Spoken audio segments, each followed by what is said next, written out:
Hello, guys, gals, and non-binary pals, and welcome back to a session 3 of our campaign in Alandressa. We have today, we've got Mars, we've got Tats, we've got Katie and Shen, we've got B and Steve. How is everybody doing? I'm doing fine. How are you? I'm doing all right. I'm great. I'm actually very good. How are the rest of you? I'm Doing doing well. pretty swell. I'm doing alright, thank you. Yeah, I'm And glad to be home to do something hello, fun, Manco's in chat. I know who Mm. you are. You can't sneak in here without being recognised. Great. Well, let's have a quick recap, shall we, of the first two sessions. Since we're only on session 3, we might as well. Each of you essentially was set on certain paths, and each of those paths converged north. Generally speaking, at the city of Dreedle. You've each got your own missions, and it just made sense on a dangerous road north to stick together. So you did. You got together into this travelling caravan, which inevitably, unfortunately, stole your gold and made off in the night. You've since encountered a teenage girl who was chasing her chicken, who was incredibly impassioned by the idea. And then you gave them an idea to just make the chicken's cage a little bit bigger. So we follow on to the next session, and you continue north and find yourself in a barren wasteland. It seems. Funeral cairns dot the landscape, while barely any vegetation does at all. You see on the horizon, the very near distance, on the other side of a gorge, between you and them is the gorge, a red sort of plumaged Aarakocra in very ornate yet cracked armor, with a cracked beak and a cracked sword. And they're going around taking a sword to each one of their downed enemies. Each one of them draws blood up the blade and fills in the cracks on the armor and in the beak and on the sword.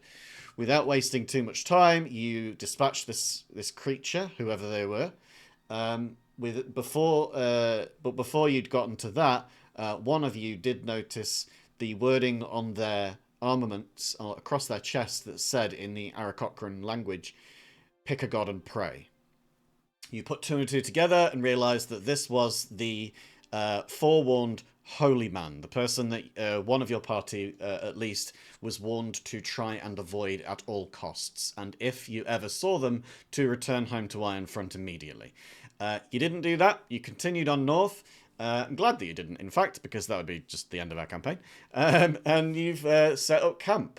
And we will continue on to session 3 with the last words that you heard in session 2. As Ruby was laying there, head down to sleep, you heard from a dark figure off in the corner of your eye the words, "So, where are your friends?"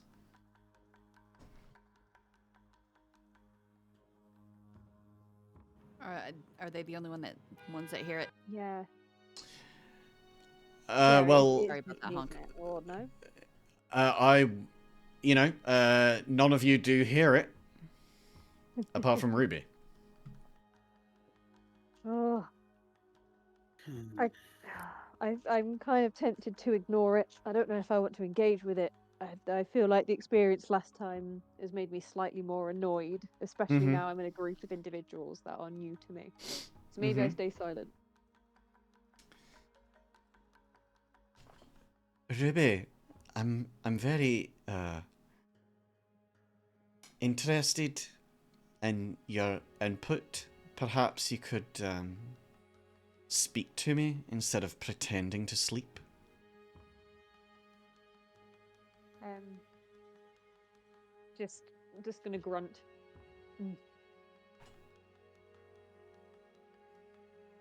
I understand. You're upset with me. Well, I must say, I am still very impressed by you. I'd like to see what you can do to handle yourself. Maybe we see about now? I'd say hiss. Does that mean anything to you? Hiss? Hiss. Aye. Hiss. No. That doesn't mean anything to me.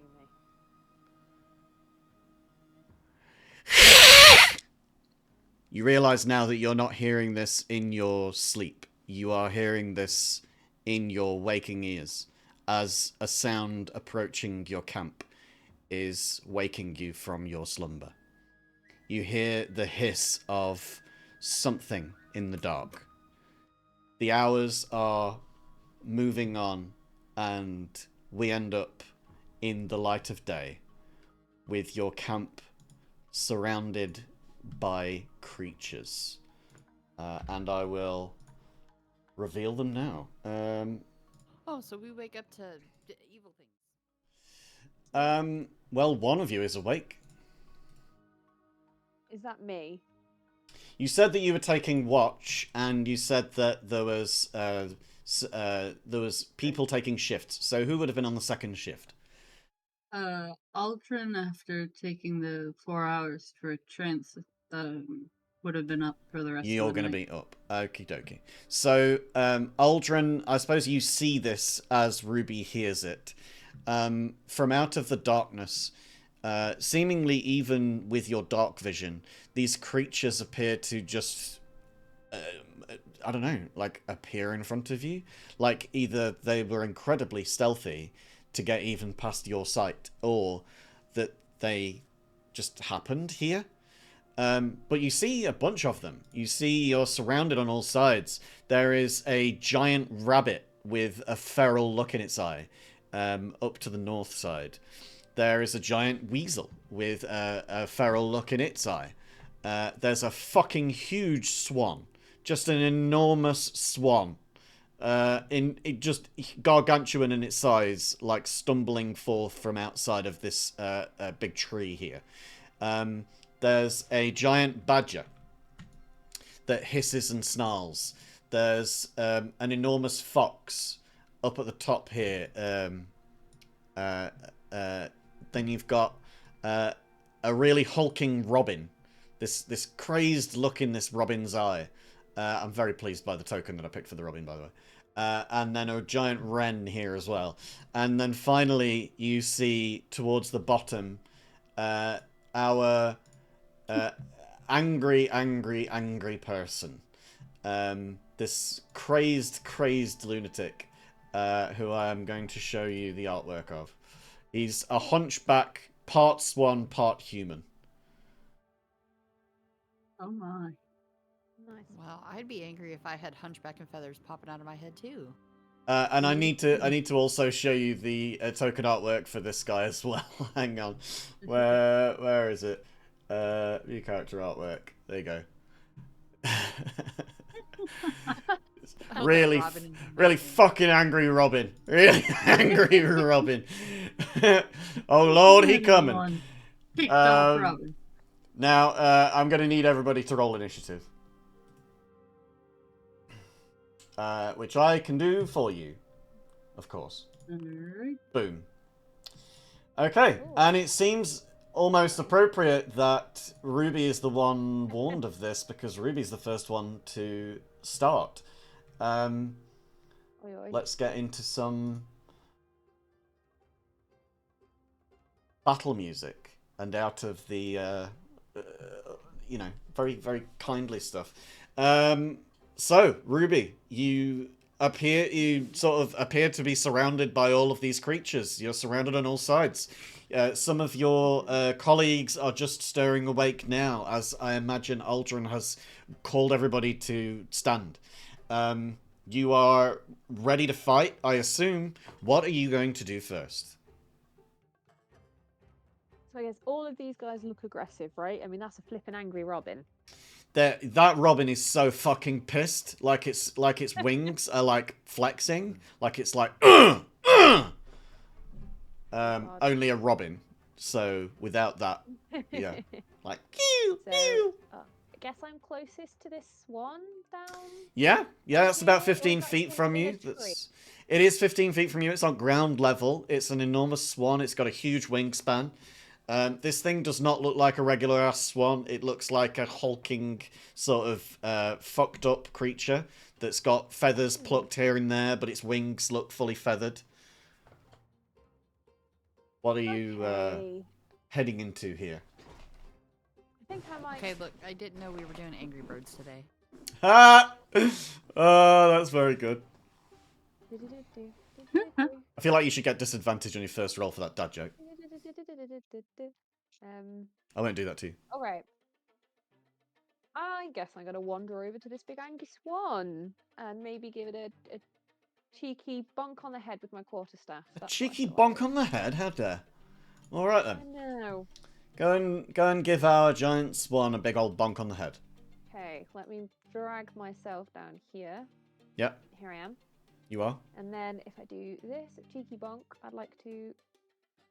Oh. And then I'd like to attack. There we go. Oh. A 10 to an hit. excellent roll.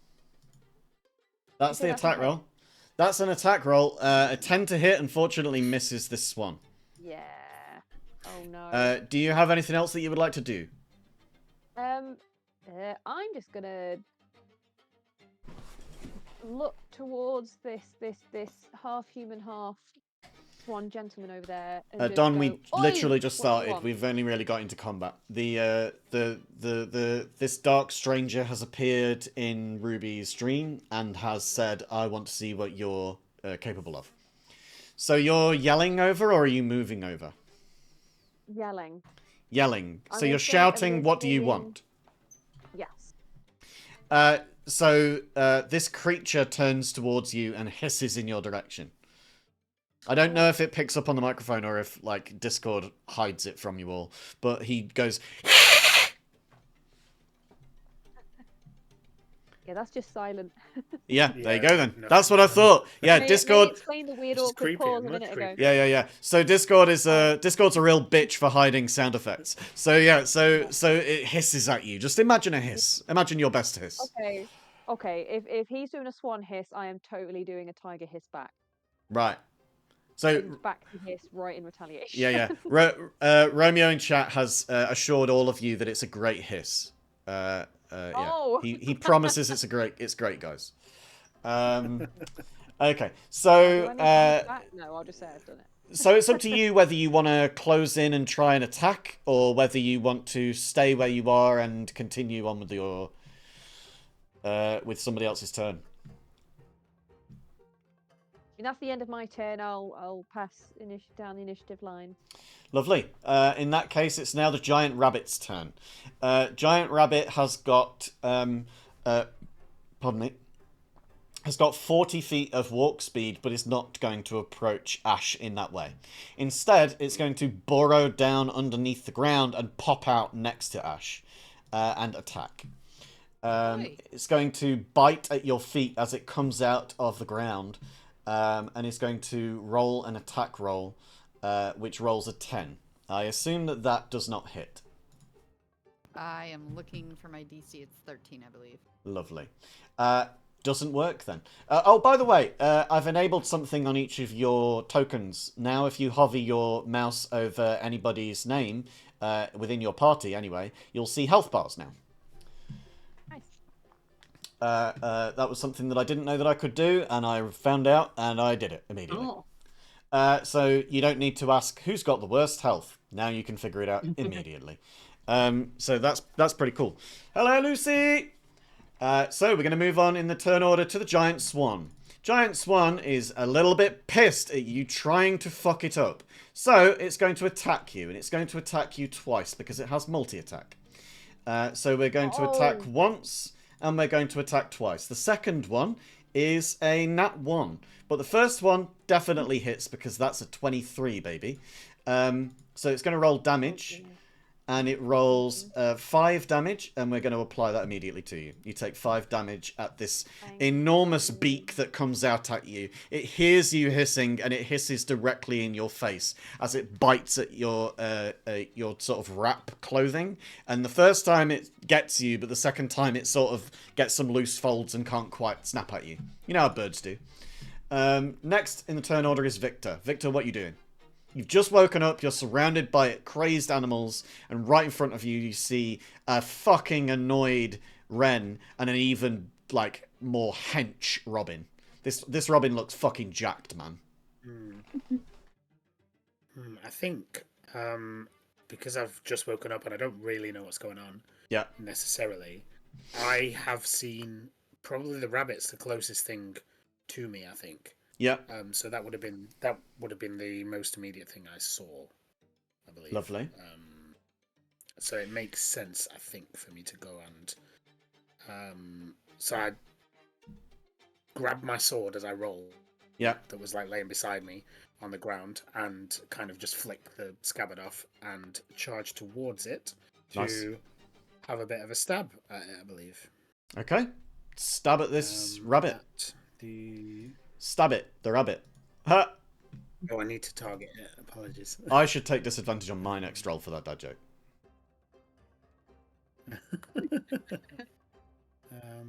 Apologies. My buttons are not quite catching up with me. There we go. Rapier. Did it attack? It did not. Do your attack roll. It should be in chat. You should have buttons in chat. No. It's okay. I got it now. Yeah, it just the window didn't pop up. Oh my god. Okay, that does not hit. That's an 11. I rolled like trash. Okay, that doesn't hit, I'm afraid. Then I'll look a little panicked at Ash and just be like, what the fuck is going on? And then I'm going to disengage backwards a little. Okay, bonus action disengage. I like it.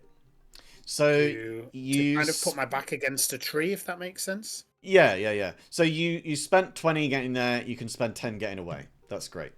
Okay, now it's Ash's turn. Ash, you've just had your ankle snatched at, but missed. What's the crack? What are you doing first?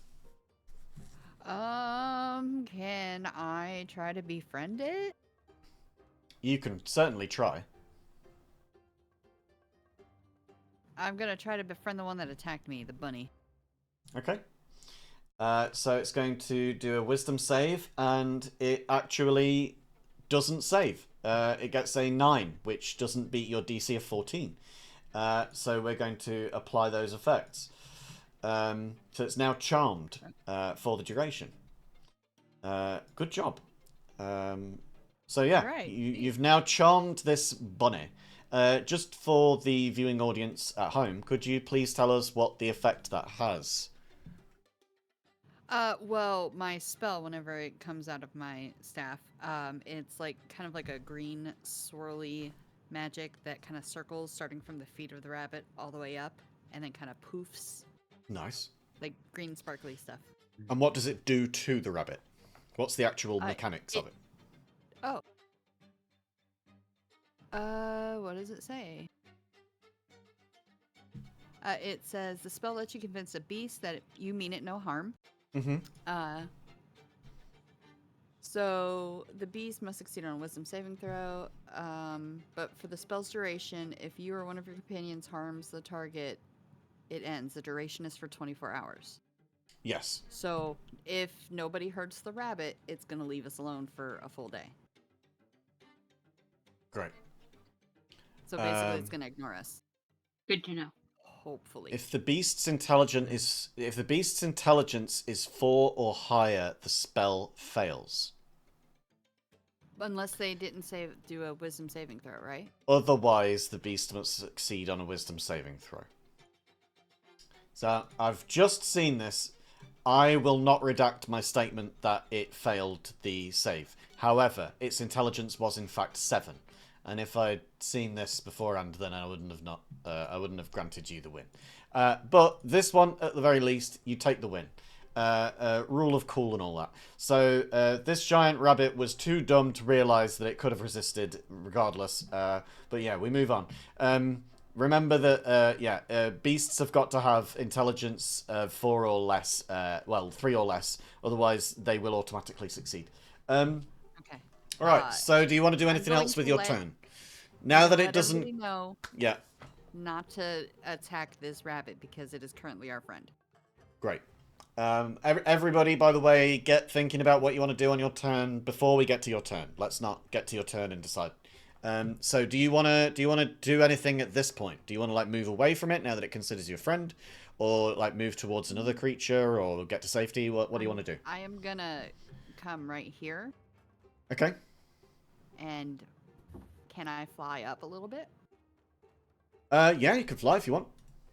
Yes, I will be flying now. Thank you. And that's my Great. turn. Lovely. All right. So you're flying, and it's now Briar's turn. Briar, what's the deal, Briar? Okay, well, I am going to summon my spiritual weapon and send it towards the swan. Yeah. Hold on. Let me... Don't have that saved as a spell here. Hold on 1 second, sorry. Did you not have it prepared on the character? No, I do. I just didn't have it in my favorites. Right. I had to find it. Okay, so it is cast at 2nd level. Okay. So we're going to give you this token as a spiritual weapon. You are the owner of the spiritual weapon. Okay. Yes. So you should be able to move it. All right. Perfect. I'm gonna.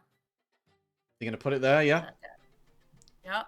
And it takes an attack as it's summoned, doesn't it? Yes. All right. Make your attack roll.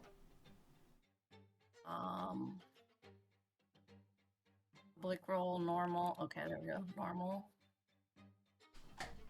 Of I mean, course, I had to get Burbs to fly at you in the air. Yep. What the fuck did you expect? Yes, that does hit. Yeah. Surprise, surprise, 21 does hit. A swan. Okay. All right. So we get 8 damage. We're going to apply that to the swan. Good job. Now, that's your bonus action. Was that your action to take that attack? Or no, not? that was my bonus action. Okay, so then now you've got an action left.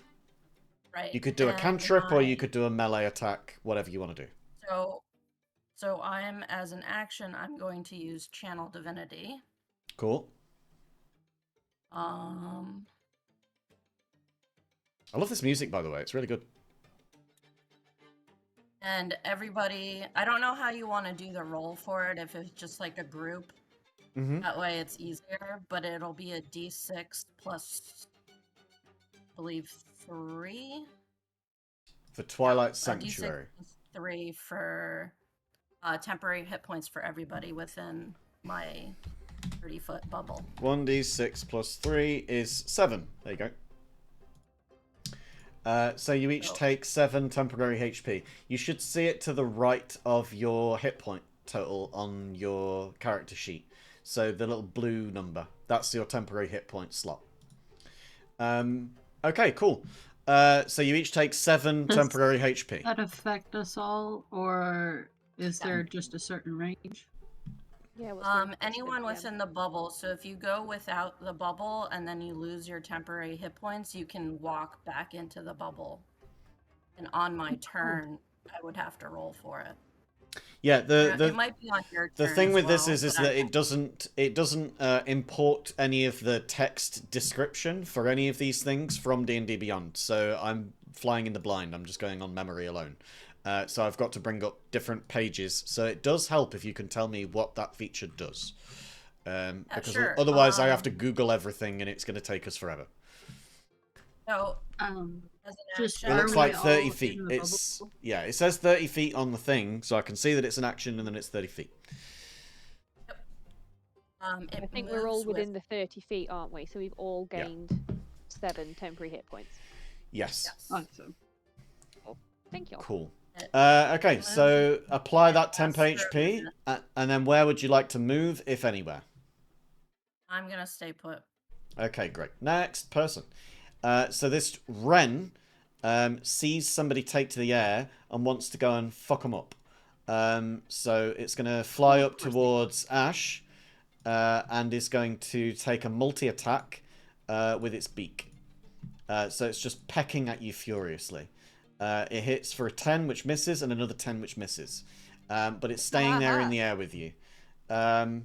Next in the turn order is Aldrin. Aldrin, what's the deal? What are you doing? Aldrin is going to head towards the swan as well, and attack with a dagger. Very cool. While shouting at it, "You look like a boat!" It goes back.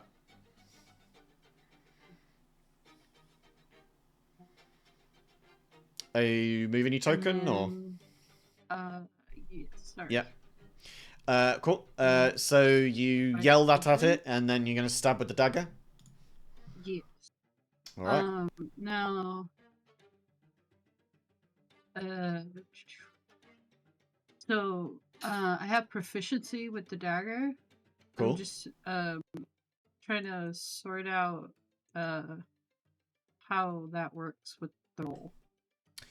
Well, it's do a normal roll. So it's a versatile thing. So you can do well. It's like light, so you could do it with dexterity or strength. You should just have in the text chat. It should have attack and then damage as 2 buttons.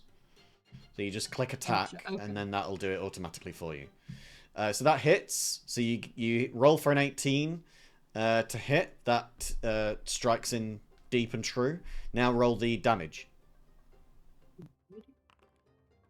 For 4 damage, you stab into this enormous swan.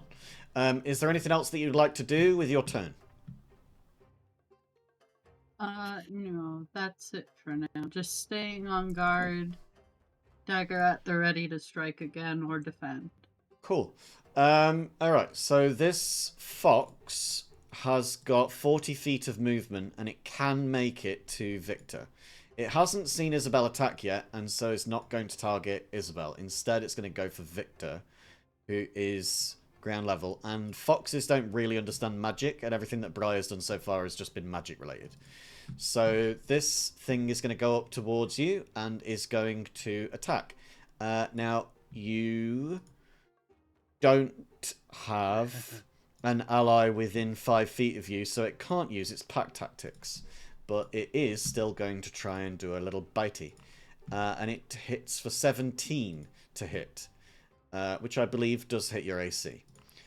It is then going to do 5 damage. Have you applied your temporary HP yet? You've not, have you? There you go. You've got it applied now, yes. So then you take the 5 damage. Thank you. I was just about to do it. I had to jump back out and back in because it... You're all good. Okay, so the fox basically charges towards you, snarls and like ducks and dive left and right like a cunning creature, and then bites into your shin. And now we go on to the giant weasel. The weasel has also got 40 feet of movement and is going to approach Aldrin. The weasel hisses at Aldrin and takes a bite. Let's see if it can take a chunk out of Aldrin real quick. It hits for 13, and that doesn't beat your AC. Misses it by 1. So you've now got an enormous weasel that's snapping at your heels. We move on now to Isabel. Isabel, what are you going to do with your turn? I think I'm going to might as well help attack a fox. So I'll come here. Yeah. I didn't mean to do that. And right. I don't think I've got a reason to rage just yet. Okay. And how do I attack again? I can't remember. So you go into your inventory and find the weapon that you want to attack with, and then click on the icon to the left of the name. And then it'll pop up in chat, and then you just go into chat and click attack.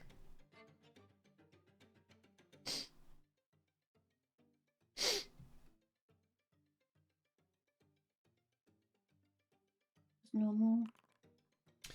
And the 10 doesn't beat its AC. So you miss, unfortunately. God, these guys have got some strong armor compared to you guys. I like to think that these are just very dexterous and are darting and dodging away from all of you. I didn't create these myself. These are stat blocks that I've found. So they are you know. I promise I'm not making them all too hench.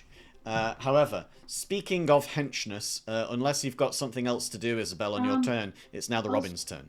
Wondering if I could flex at the Robin just to intimidate him, or was that? Yeah, we can have a flex off for sure. Give me a flex off. So, performance or strength, like athletics. So, performance or athletics. I'll go athletics. I figured you would. Okay, so you get a 13. Okay. And this guy has got... Let me see what it can do the best. They're both the same, so I'm going to go performance. Okay, it rolled an 8 and you rolled a 13. So, with your incredible feat of strength at just flexing out and all of these, you're not an enormous beast of a creature, but you've got well-defined, toned muscles that are just sort of popping at the seams, just enough to make this Robin think, better not fuck with her. And so the Robin decides not to go for you and instead goes for Ash. Who is flying up in the air. Is going to go for a peck attack against Ash and rolls a 9 and misses. Wow, everybody's missing. Even my guys are missing. So that's the end of the Robin's turn. It is now the Badger's turn. Badger has got 30 feet of speed. Now, how far can it get with 30?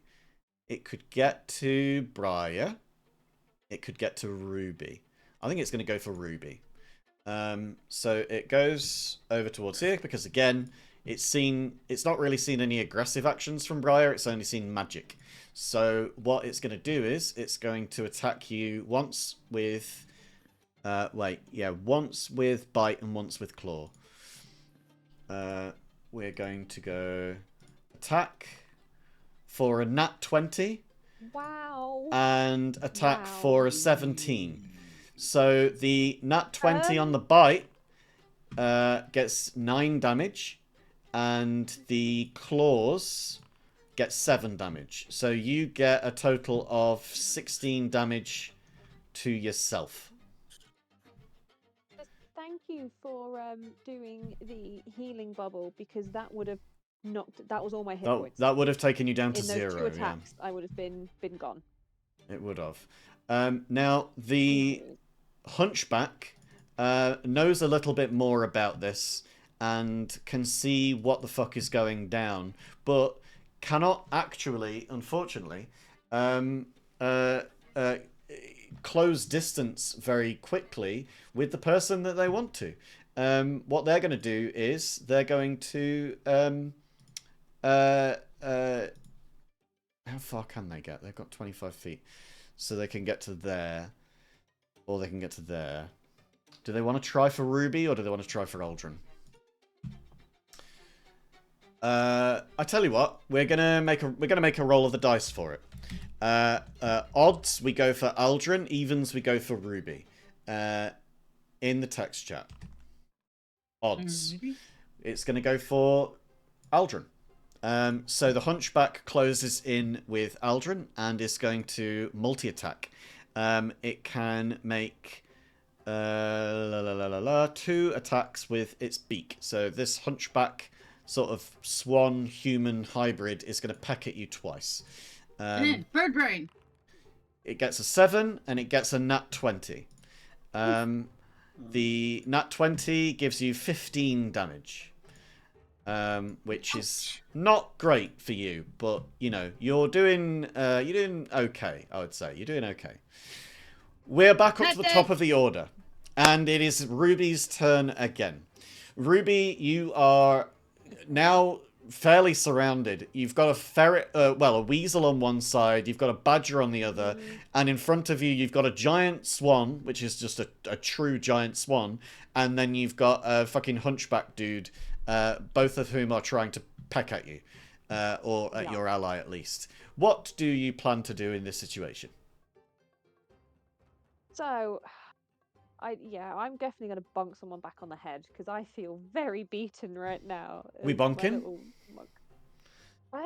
I love Oh that. God. So I think it's the badger who did the most damage for me. So I feel like I'm going to end up trying to have a good go at this badger. Okay. What I'm trying to work out is which attack. I guess, I'm going to quarterstaff this Yeah. badgery boy. I love that. So here we go. 21 definitely hits. Roll damage. We're getting somewhere. Okay. 4 damage.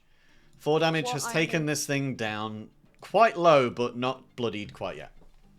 Yeah. I was trying to work out how to spend my key points, but I'm just twigging how many bonus actions I end up taking. Key points should be in your features tab. Yeah, I'm currently reading. I'm just making sure that I don't try and do 2 things when actually they each count as my bonus action. Ah, yeah. Well, you can only take 1 bonus action. Disengage without having an attack. But also, I'd really like to multi-attack back because I feel very irritated. Okay. So, stuff it. We'll go whole hog. I'm going to flurry of blows. So I'm going to spend 1 key point to flurry of blows this badger. So after my attack action, I get to spend 1 key point to do 2 unarmed attacks as a bonus action. Go for it. So here I go. Use ability. Love it. There we go. And you definitely hit. Ooh, nice. Nice. So here is 5 damage. 1. So it's 2 attacks. So do I roll twice, or go for it? Or is it done it twice? I can't work out. I mean, flurry of blows adds on an extra 2 attacks, does it, or it adds on just the 1? No, it's 2. It's 2 extra. Strike. So then do another one. Roll again. I'm trying to work out how to roll again without it. You just click attack roll in the chat. Just click attack roll again. I don't have that option. It's do you not? Oh, that sucks. No, it's gone. Flurry of blows. Spend another key point. So I could just manually do it. Blah blah blah. Blah blah. There you go. 24. I rolled for you and you got a 19 plus 5. That's gonna definitely hit. Okay. So then I guess it's damage again. Which is 1d4 plus 1d4 plus 3. 5 damage. Okay. Describe the kill. Oh gosh. Oh no. Oh. So this badger, it bit and it clawed me, right? It did. So I've hit it with my quarterstaff, and then I've just gone straight in with my other hand, and I've punched it square in the face, and then I've done a descending fist straight onto the top of its head. So I've pulled its face into the ground. Everybody within like a 20-foot radius, so probably not Isabel, just because this is a little bit far, but the rest of you hear a sickening crunch. Oh, I guess not Victor as well. So Ash, Briar, and Aldrin, you all hear this deep, thick, wet crunch as the fist comes down, and this thing is just dead in the dirt. The badger has been taken out, rightly so. And you look particularly damaged yourself, but nowhere near as bad as this guy. Yeah, great. Yes, Shen. What's black and white and red all over? Okay. That's really that's fucking great. Okay, so you have the rest of your movement if you do wish to try and move away and take an attack of opportunity, potentially. But otherwise, it's up to you if you want to stay. I'm going to move a little bit away. So I'm going to try and basically move as far as I can away from these guys, but within Briar's bubble, so that I can still get my hit. I think that just applies. Does it? I think it just applies, doesn't it? I don't think it like reapplies every turn. Yeah. So when you end your turn in the bubble, it.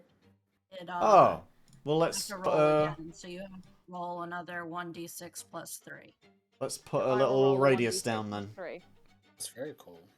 There you go. There's a little radius that we can keep there to say where the bubble is. Lovely. So I want to move, I guess, here. That's what I want to do. But I know I'm about to take some attacks as well. You are going to doesn't take some attacks, stack, yeah. though. So like, this if you guy's... already have, Yeah, 10 HP, it won't like yeah. go to 13. It doesn't stack. Yeah, temporary HP replaces temporary HP, but I think you already know that, don't Yeah. you, B? Yeah. I have no HP. So you're going to take 2 attacks of opportunity, one from Swan Boy and one from Regular Swan. Regular Swan hits you for 22 to hit. Oh no, Hunchback does. Hunchback does. And the other one hits you for 23 to hit. So they're both going to attack you for the damage, and you take 16 damage as you try to move away. 16 damage takes you down to 0, and that means that you drop to 0 where you stood. So you're no longer moved away. HP by ending my turn in the bubble? You did end your turn in the bubble. You can take the temp HP, I guess. Yeah. So ending your turn here, I suppose. Yeah, that sounds cool to me. I'm going to be okay with that. So let's make the roll for you specifically. So what was it again? It was 1d6 plus what? 1d6 plus 3. Plus 3. 3. Okay. So that's 6. Okay, so you come up with 6 temporary HP. I mean, does temporary HP bring a person up from 0? That's my question. I guess it would until the spell ended. Maybe? That I don't know the answer to. I don't know. I don't know though. But that's just does let's Google it. Does temporary HP revive 5e? To be revived, they need 1 HP of healing, but temporary HP doesn't count. So unfortunately, just so that we can set a precedent, no, it doesn't work. You are unfortunately down, and in my campaigns, we symbolise that by turning you sideways.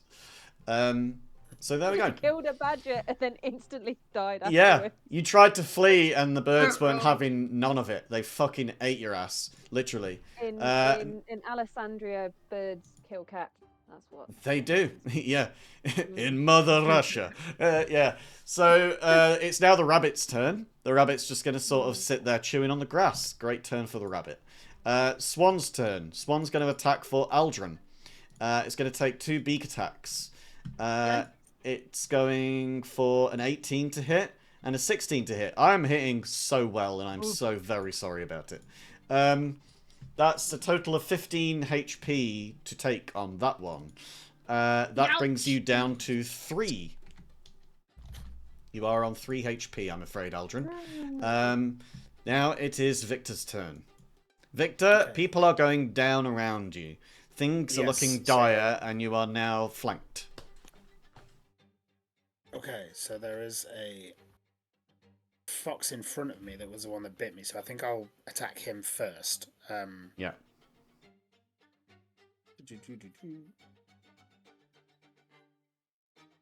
No. Apologies. We go.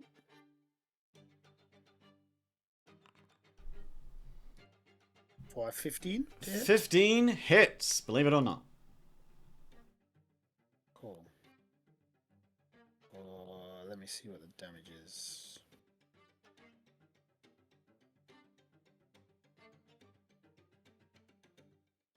Oh.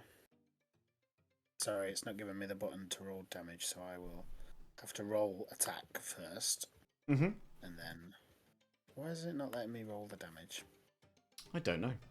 Maybe perhaps it's because I'm not targeting anything. There we go. Lovely. Apologies. So 9 damage plus... I will add my... can I add my sneak attack? That thing you can. It is flanked by other people. So Isabel is at ground level, so that counts as being flanked.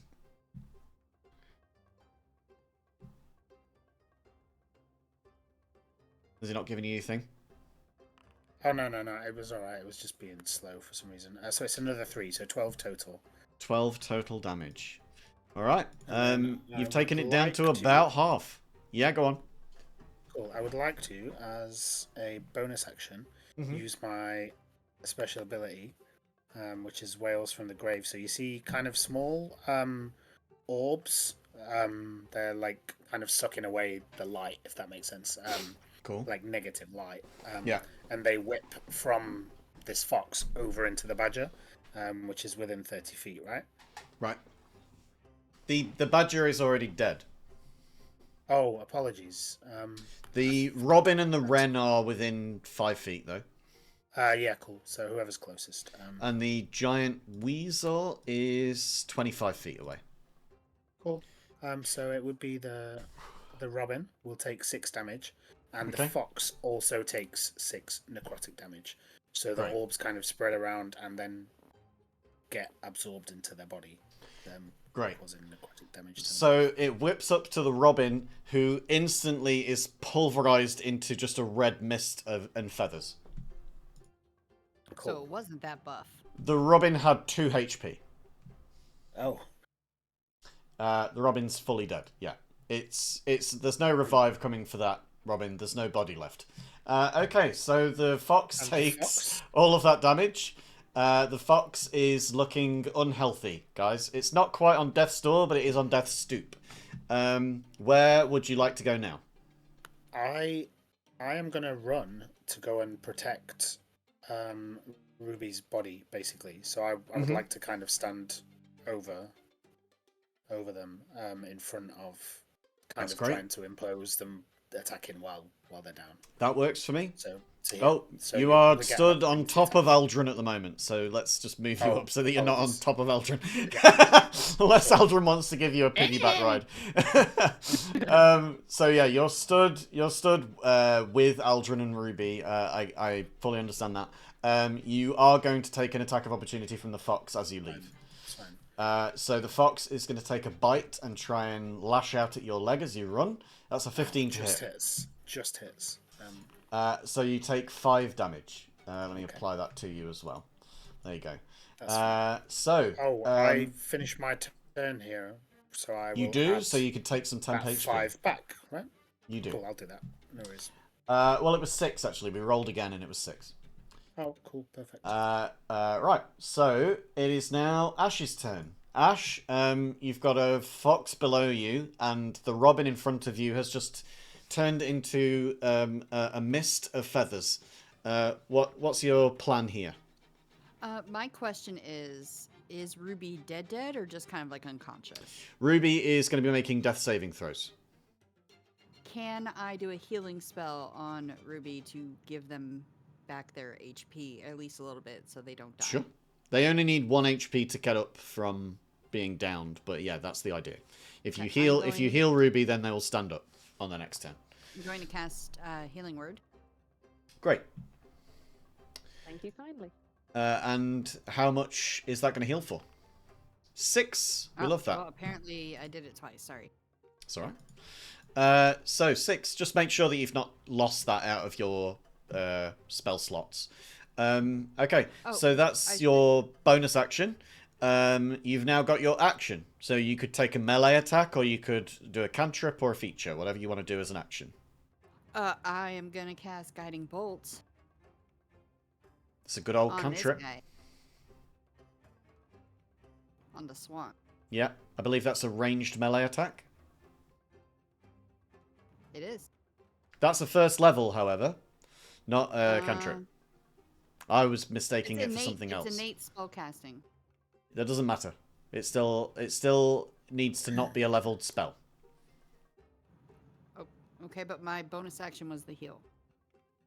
Yes, but you can't do 2 leveled spells in the same turn. Innate spell casting basically means that it's always prepared. It doesn't mean that you can always do it. It's not like, oh yeah, I've got this for free, I can do it whenever the fuck I want. It means you don't need to worry about it being stocked.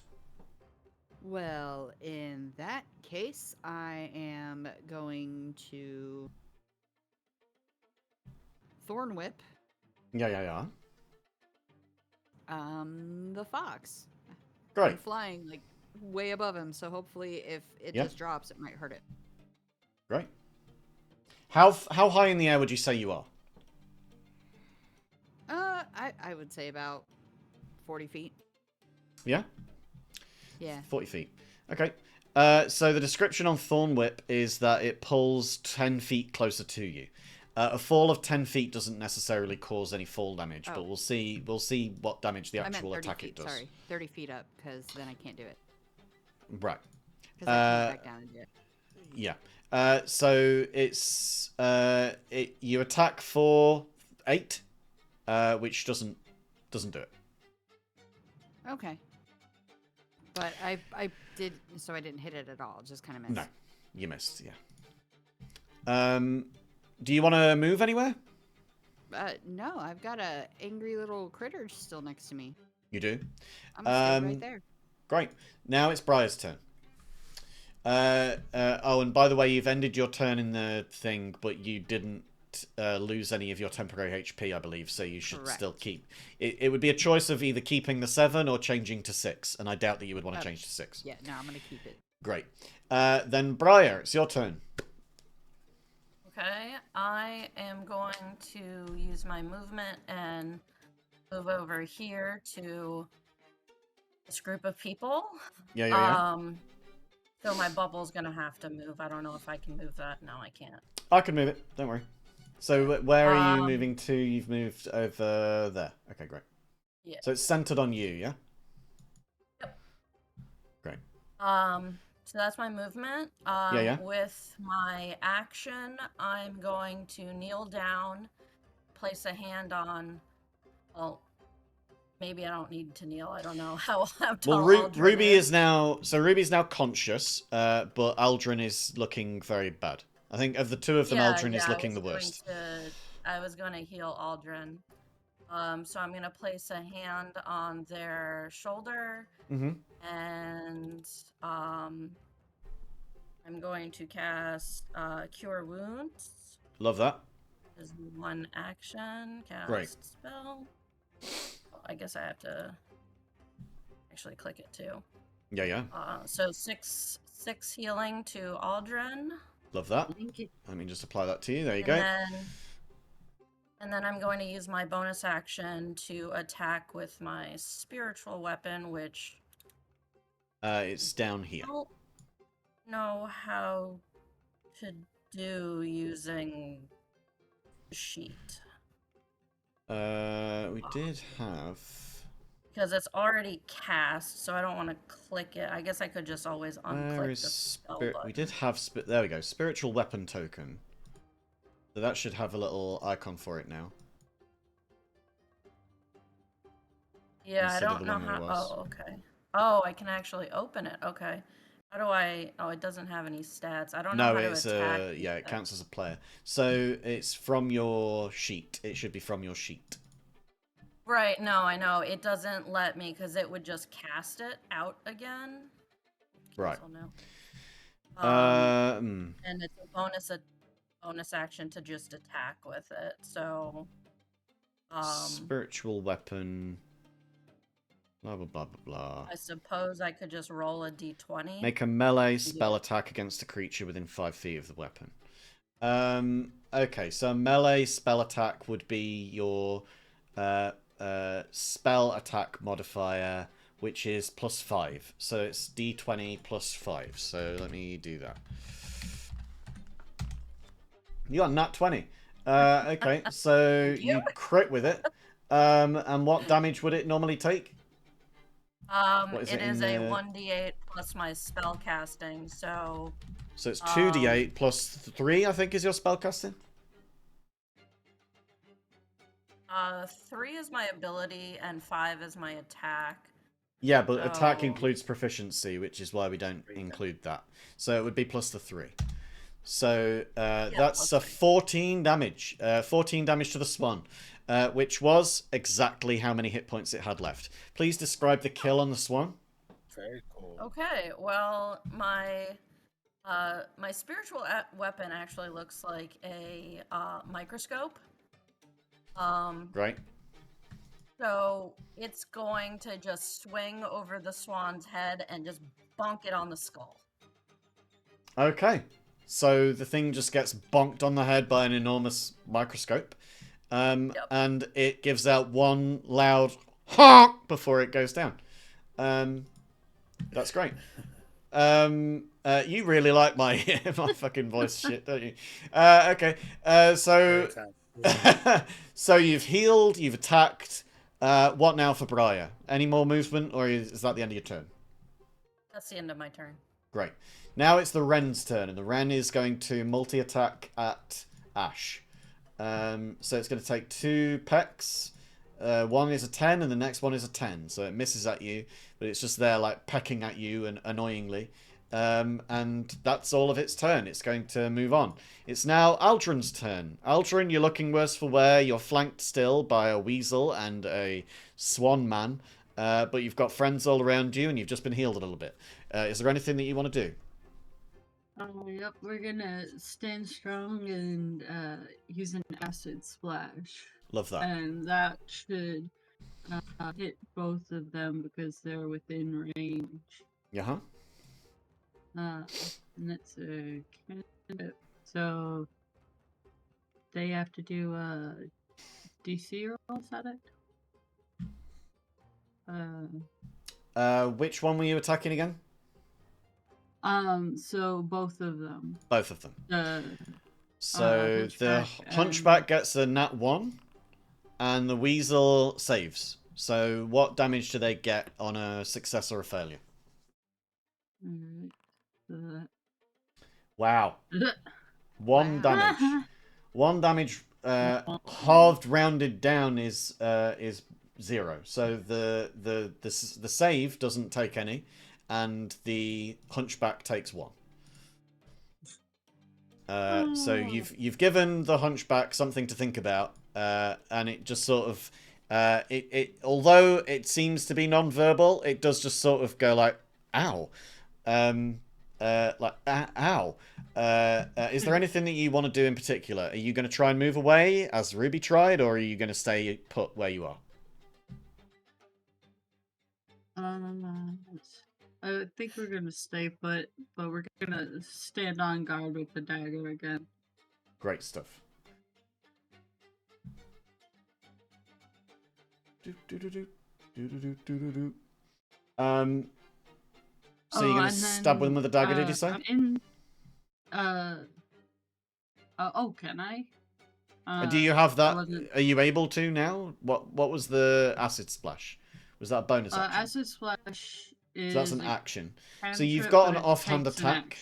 Yeah, you have the offhand attack that you can do with the dagger.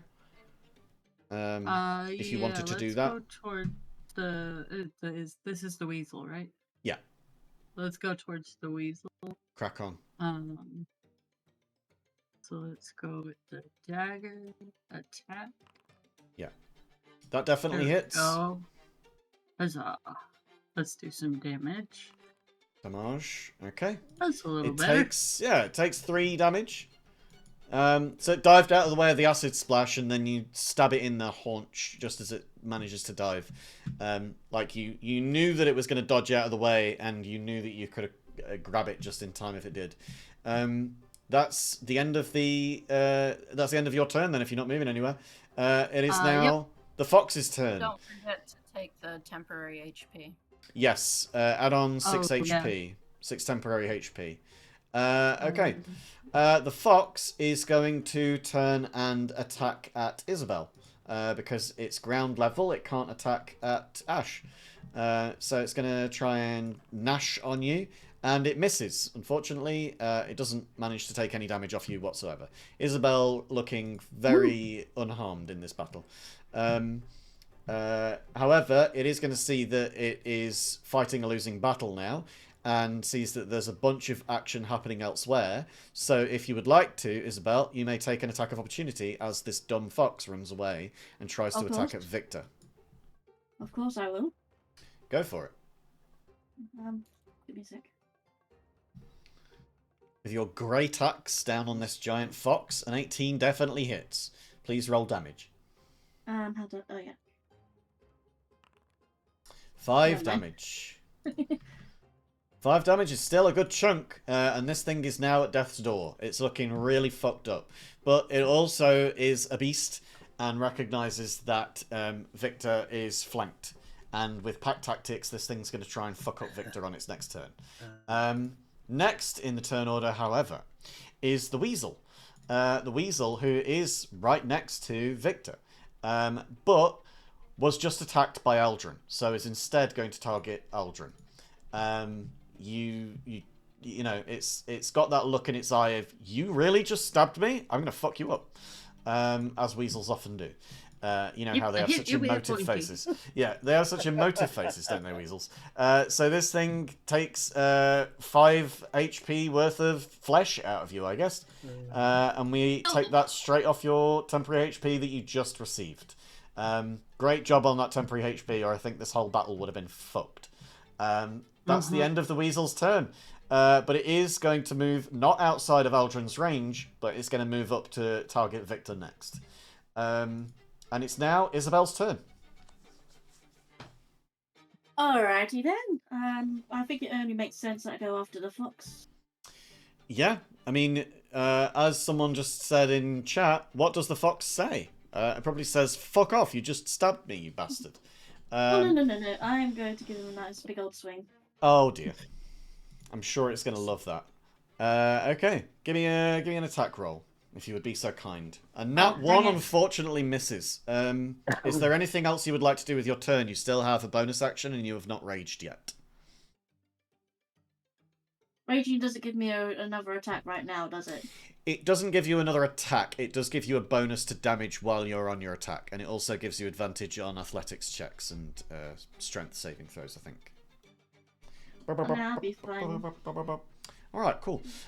So, end of your turn then, I guess. It's now the Robin's turn. The Robin is dead. Rip. It's now the Badger's turn. The Badger is dead. Rip. It's now the Hunchback's turn. Hunchback is going to attack. However, who is the Hunchback going to attack? Is it going to go for the cheap shot against Ruby because it would get an auto crit with you being prone? No, I don't think that it would. I think that the Hunchback Swan, with an intelligence score of only 8, would not recognize that you had been revived and would assume that you are still dead, given that you are lying prone. So it's going to avoid Ruby and it's going to go for Aldrin instead. So the Hunchback Swan attacks at Aldrin. Punchy honker. And because he has a multi-attack, he's going to attack twice. Misses with the first one, but connects with the second. And is going to give you 5 damage, Aldrin. You are taken down nearly to 0. You are at 5 HP currently. And with that, we are up to the top of the order once again.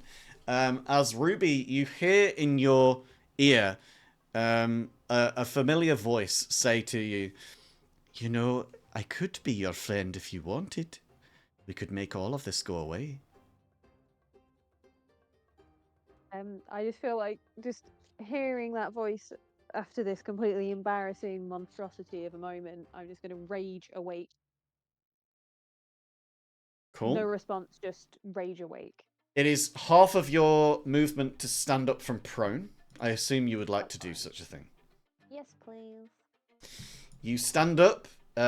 You now are faced with a dead swan and a dead badger, and a hunchback directly in front of you. The hunchback looks basically untouched. The hunchback has taken 1 HP of damage, and it was by a bit of an acid splash that caught it on the shoulder.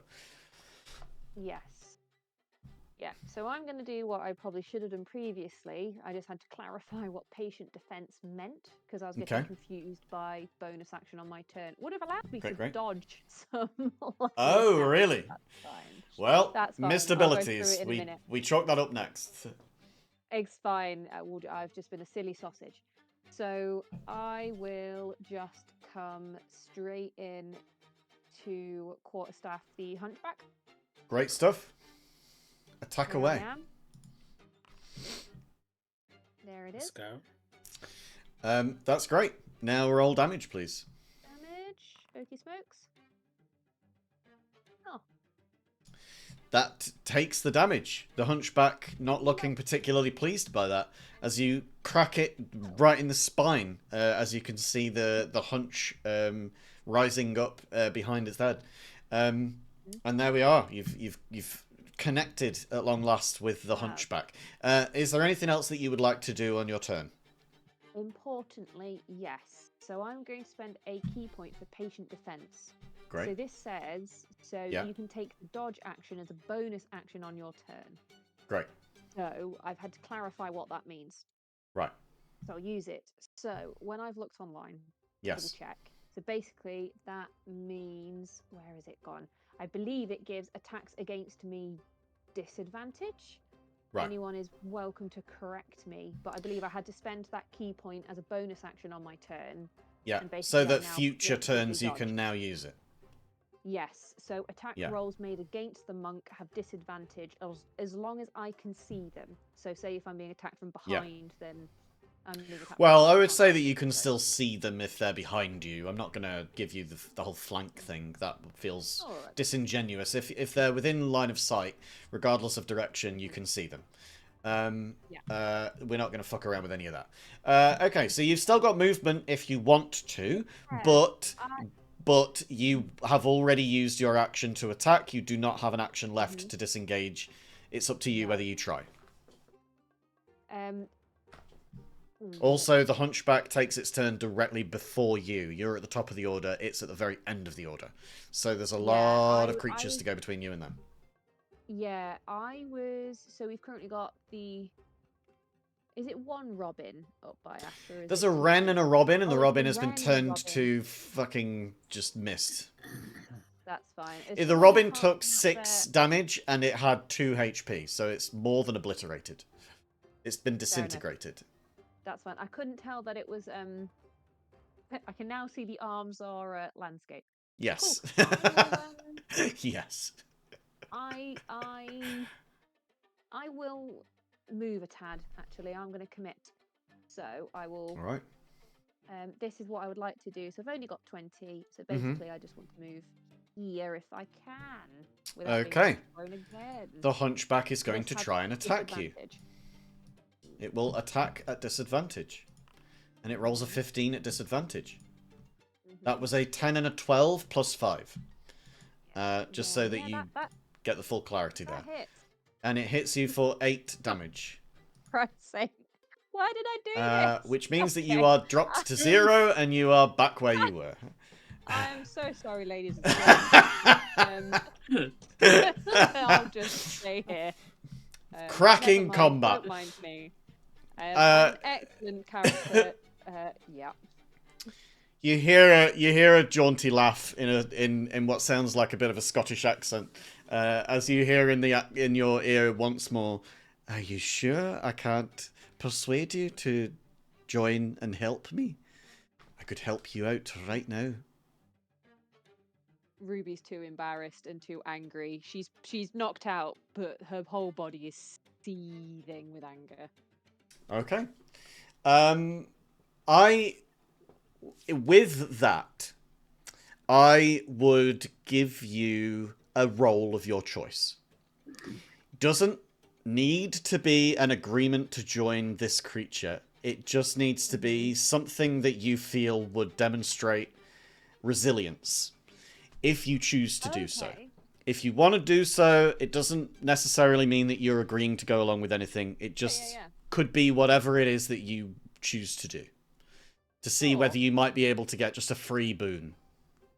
I'm thinking Constitution. Okay.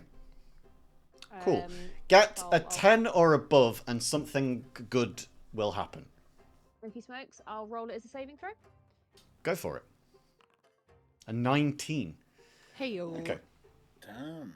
Ruby, you are laying on your back. You feel embarrassed as this is the second time in combat that you have been downed.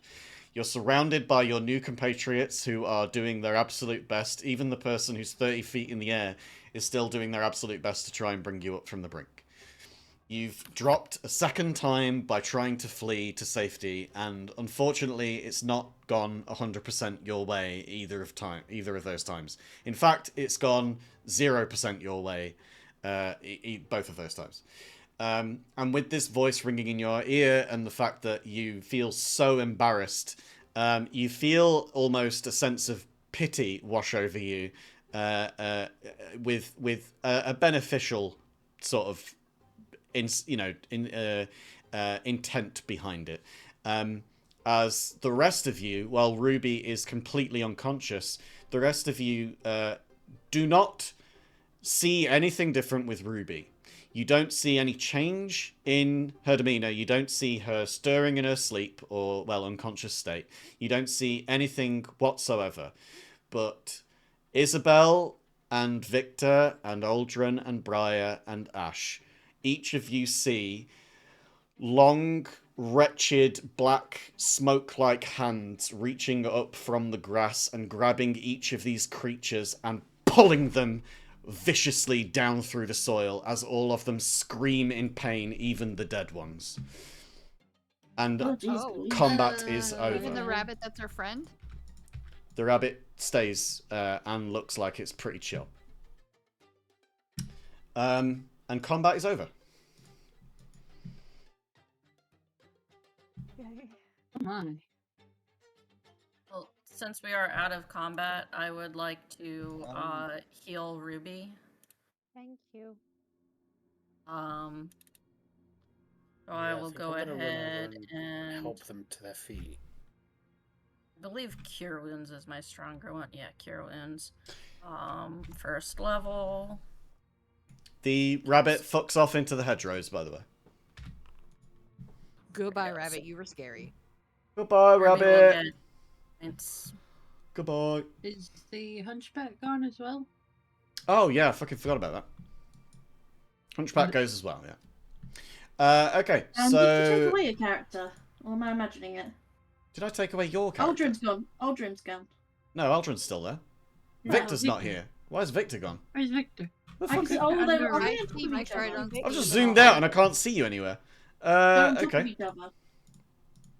Oh. There he I is. saw Oh, Victor. right, okay. We had two Oh, Victors two for a second there. Okay, well, there you are. Great. I'm on top of them, I believe. Oh, you were but it on won't top let me of move somebody. My icon for some reason. If you have it selected and you use the WASD keys, then yeah, you can move using WASD. WASD. Okay. Ruby, you are brought back to consciousness. You stand back up again or sit down. What's your first reaction to this? I'm probably just gonna sit down, but have knees up, sort of thing, and rest an arm on my knees, and Right. I think that's totally fair. and then sort of look at everyone around me, look them in the eyes, and just nod a little bit and just say, "I'm sorry I failed you guys, but thank you for what you've done." And also look around and go, "How long was I out? Where have they gone?"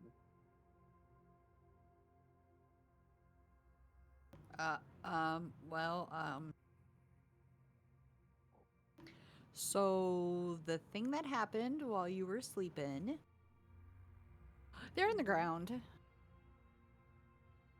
Oh, you killed them. Got tugged under Cool. by weird hand thingies. You mean they're literally in the ground, not just dead? Yeah, they're down there. They went screaming. The dead ones too. Oh, They were screaming too. I mean, Okay. to be honest, it was kind of handy. It was I'll- handy. I do love Yeah. that. As the DM, I have to enjoy that description of the dead ones too. So, I think we should have approached that hunchback and punched him in the face as a greeting. Maybe this wouldn't have happened. I'm sorry, I picked the wrong swan. Can I go and poke the ground near where one of them got pulled into the ground, please? Yeah, of course. Can be whatever role you want to do. Do you want perception or insight or arcana or religion? Whatever it is you're looking for here. While Victor's doing that, I'm also going to heal Ruby. Great. Thank you. Spend whatever abilities, spells you want to. You're out of combat. You can do whatever you need to. Victor, whenever you're ready, do whatever role you want to do. Also, do you need to pick your proficiency for today? Because you get different proficiency, don't you, per day? I think you picked perception last time. Are you muted? I can't hear you. Wait, who are you asking? Victor, Steve. Not muted, just not talking. Okay, well, we'll move on with everybody else. What does everybody else want to do? Victor's poking at the ground. We're just waiting for what is going to happen with that. Aldrin needs to rest and regain hit points. Well, you have only just woken up from a long rest, so you probably won't be able to short rest until you make it some distance down the road. But you're welcome to spend whatever ability points you need to, or, you know, spell slots to try and gain some health back. Aldrin kind of has no heals. Right. Okay. Well, with the end of combat, yeah, go on. I was gonna say, can I do some investigation to try to figure out where they came from, like the creatures that were angry, Sure, yeah. not the hands? Yeah. Give me a nature check. You don't really know. You were unconscious when they arrived. It was dark, and when you woke up, it seemingly they were there. Even if you were on that watch, as I explained to Aldrin, because I don't remember whether you said you were on second watch or first. I was asleep myself. You were asleep. Yeah. So then if you were asleep, then to you, you woke up.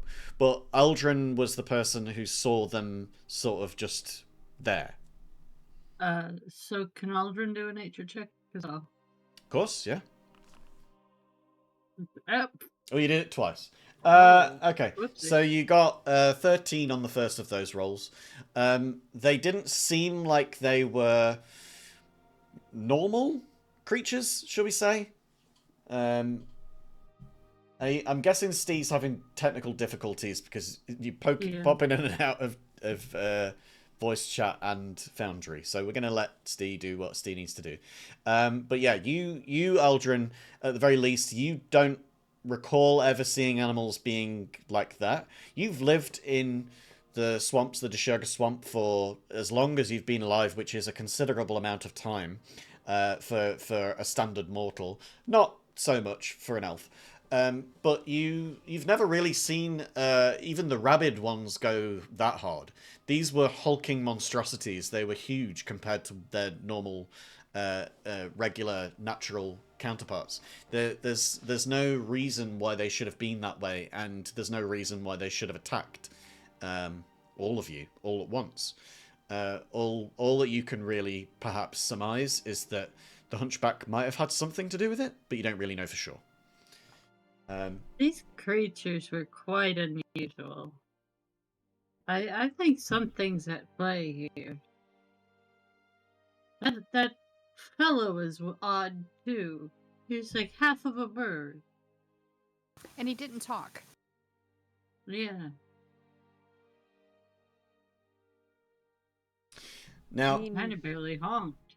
Let me just see. Steve, are you back now? Okay.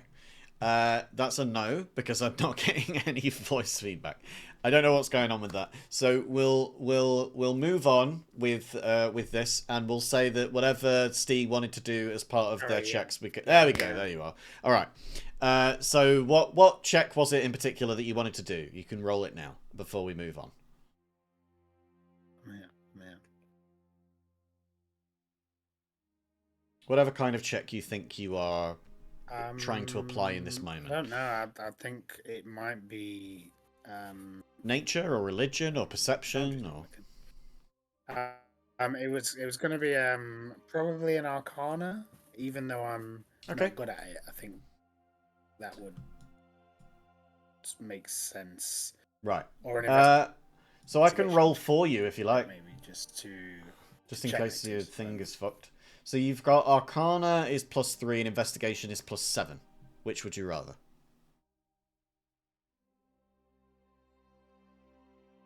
Steve? If you could, that would be great. Yeah. Which one?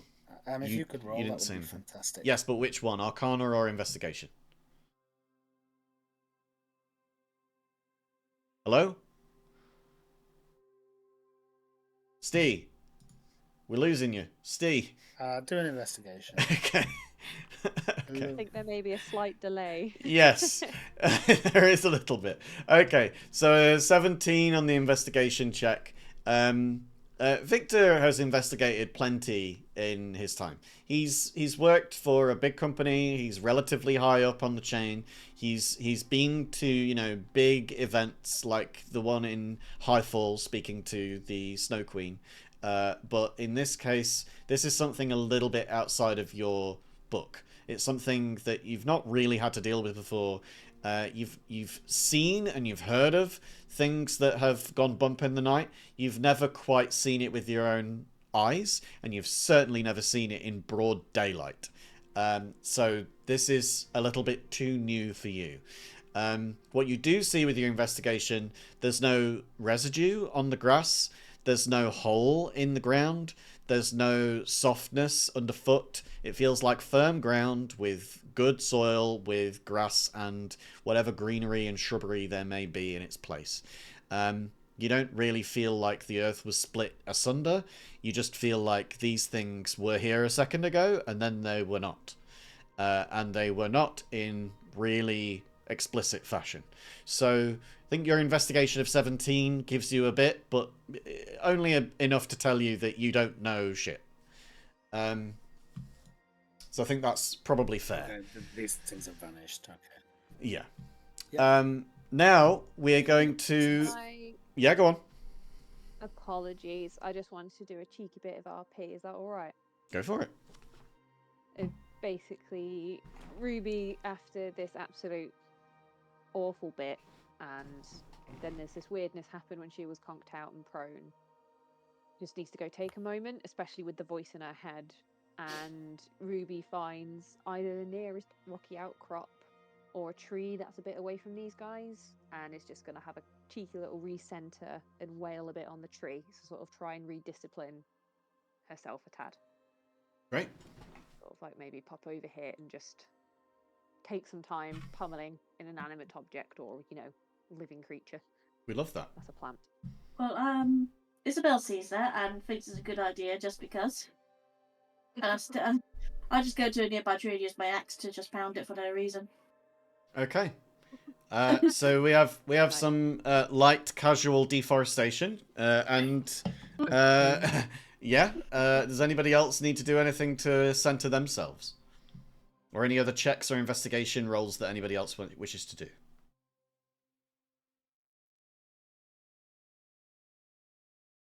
I mean, I already did my check, and I don't think I'll find anything more. All right.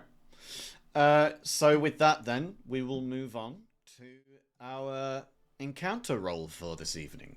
Of course, we have these encounters on the D8, and we need to see which next friend you're going to meet. Friend or foe, or indifferent, who's to know? If there's another bird involved, I think Ruby may riot. They just gave me the chicken chaser. I'm looking at my list, and there is a bird on the list. So yes, there might be. But we'll wait and see. We'll wait and see whether that transpires. So we've got a D8 to roll. And again, just to remind you, a 7 and an 8 means that nothing eventful happens and you have a clear encounter on your way towards Dreidel. Remember, that is the end goal in sight for this initial mission.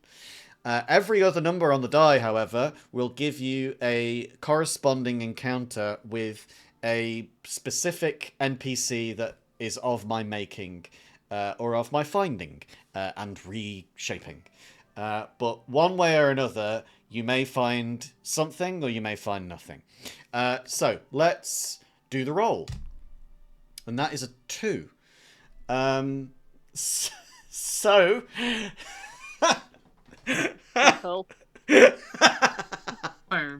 Oh, fucking hell. Oh my god, this is so fucking... This was not planned. This was not planned to be this. This was a roll of a die.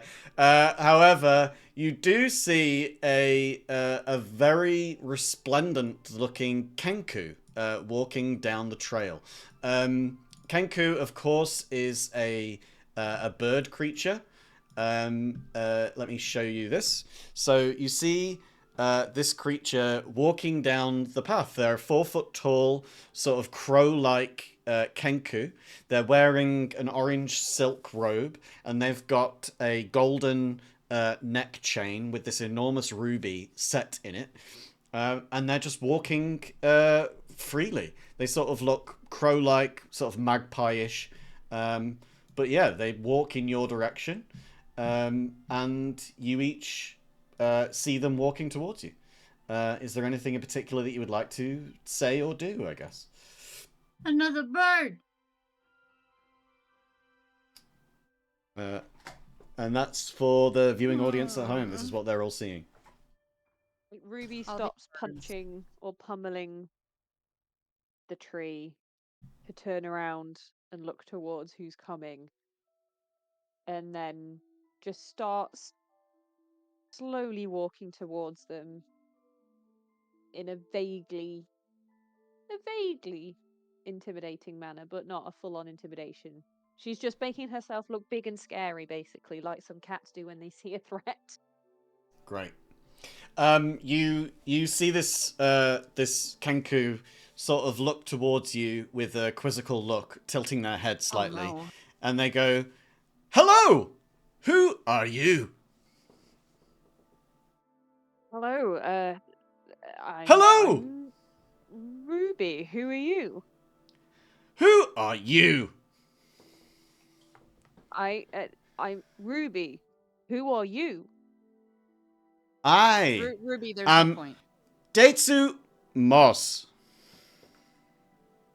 Daitsu Moss. Yes. Nice to meet you. Nice to meet you. Thank you.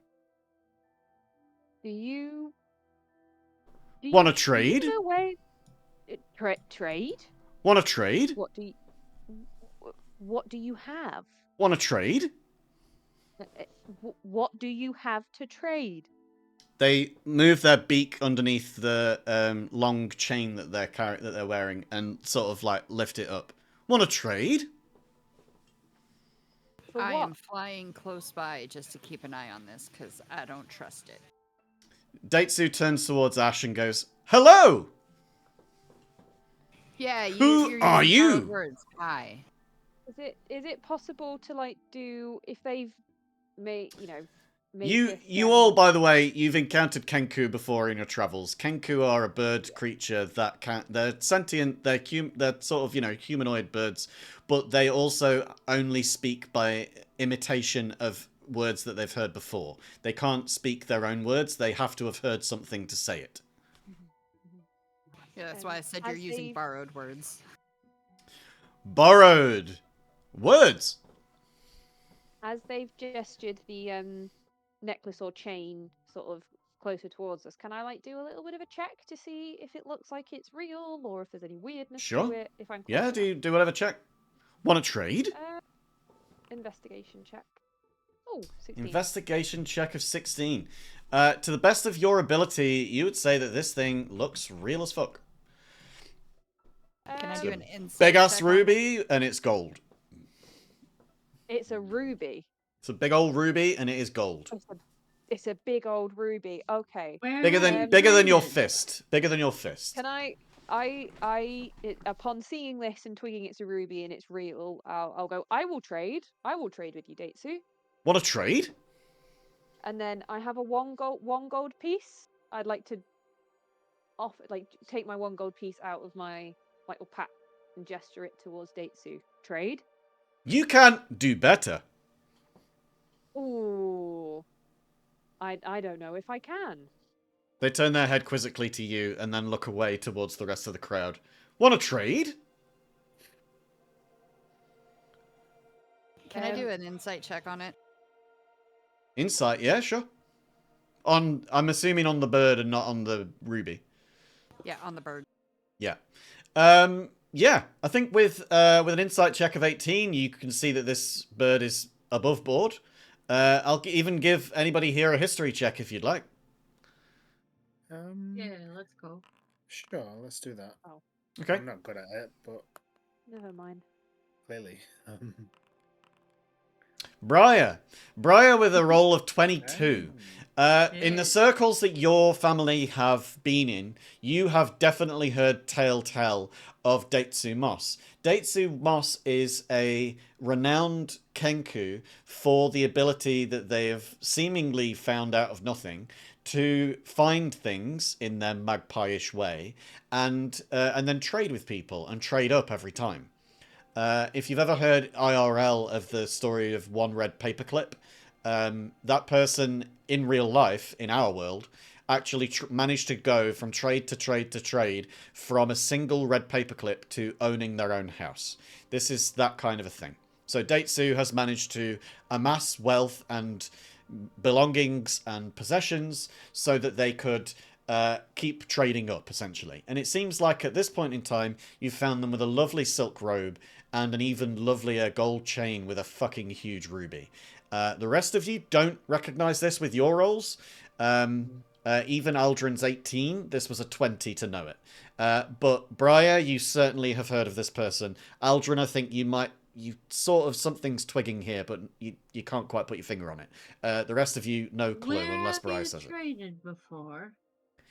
Everywhere! I have a quick question. You've got a question? No, for the DM, not for him. Oh, okay. So I have dexterity tools of wood carvers. Could I maybe whittle like a likeness of Deitsu and try to trade that? What would I need to roll? You would just roll the tool check. So it's basically proficiency bonus plus the nat 20 even. Okay, so you deftly pull out this wood carving thing without even looking. You're just looking at your subject the whole time, who looks at you with this quizzical expression. And without even looking, you just carve and whittle away until moments later you're left with a perfect likeness, even a flattering likeness of Deitsu, with the plumage looking just right and the beautiful crenellations and stuff all over the feathers and the lovely like filigrees around the beak. Everything looks resplendent and gorgeous, and even the grain of the wood seems to be lending itself to this task, as it looks like it outlines eyes on the sides as well. And Deitsu looks at this and is like, "Want to trade? Trade? Want to trade?" Lifts Yes, up the trade, chain. and I hold it out. It lifts up the chain so much that it flips it off the top of its head, and it's just dangling from its beak now. Yeah, I'm gonna walk up. Want to trade? Trade? I hold out the carving, and I hold out my other empty hand to trade. It drops the chain into your hand. Trade? And snatches the thing out of the other. Oh, okay. Well, fine then. Yes! Thank you. Thank you. I go over to Ruby, and I give Ruby the necklace. Ruby is like, no one, for context, no one has really ever given Ruby anything, let alone anything she deems so valuable as this. So struggles to know how to respond. As I hand it to Ruby, I say, "It's your name. It's yours." And so Ruby looks at Ash and just gives the most heartfelt thank you.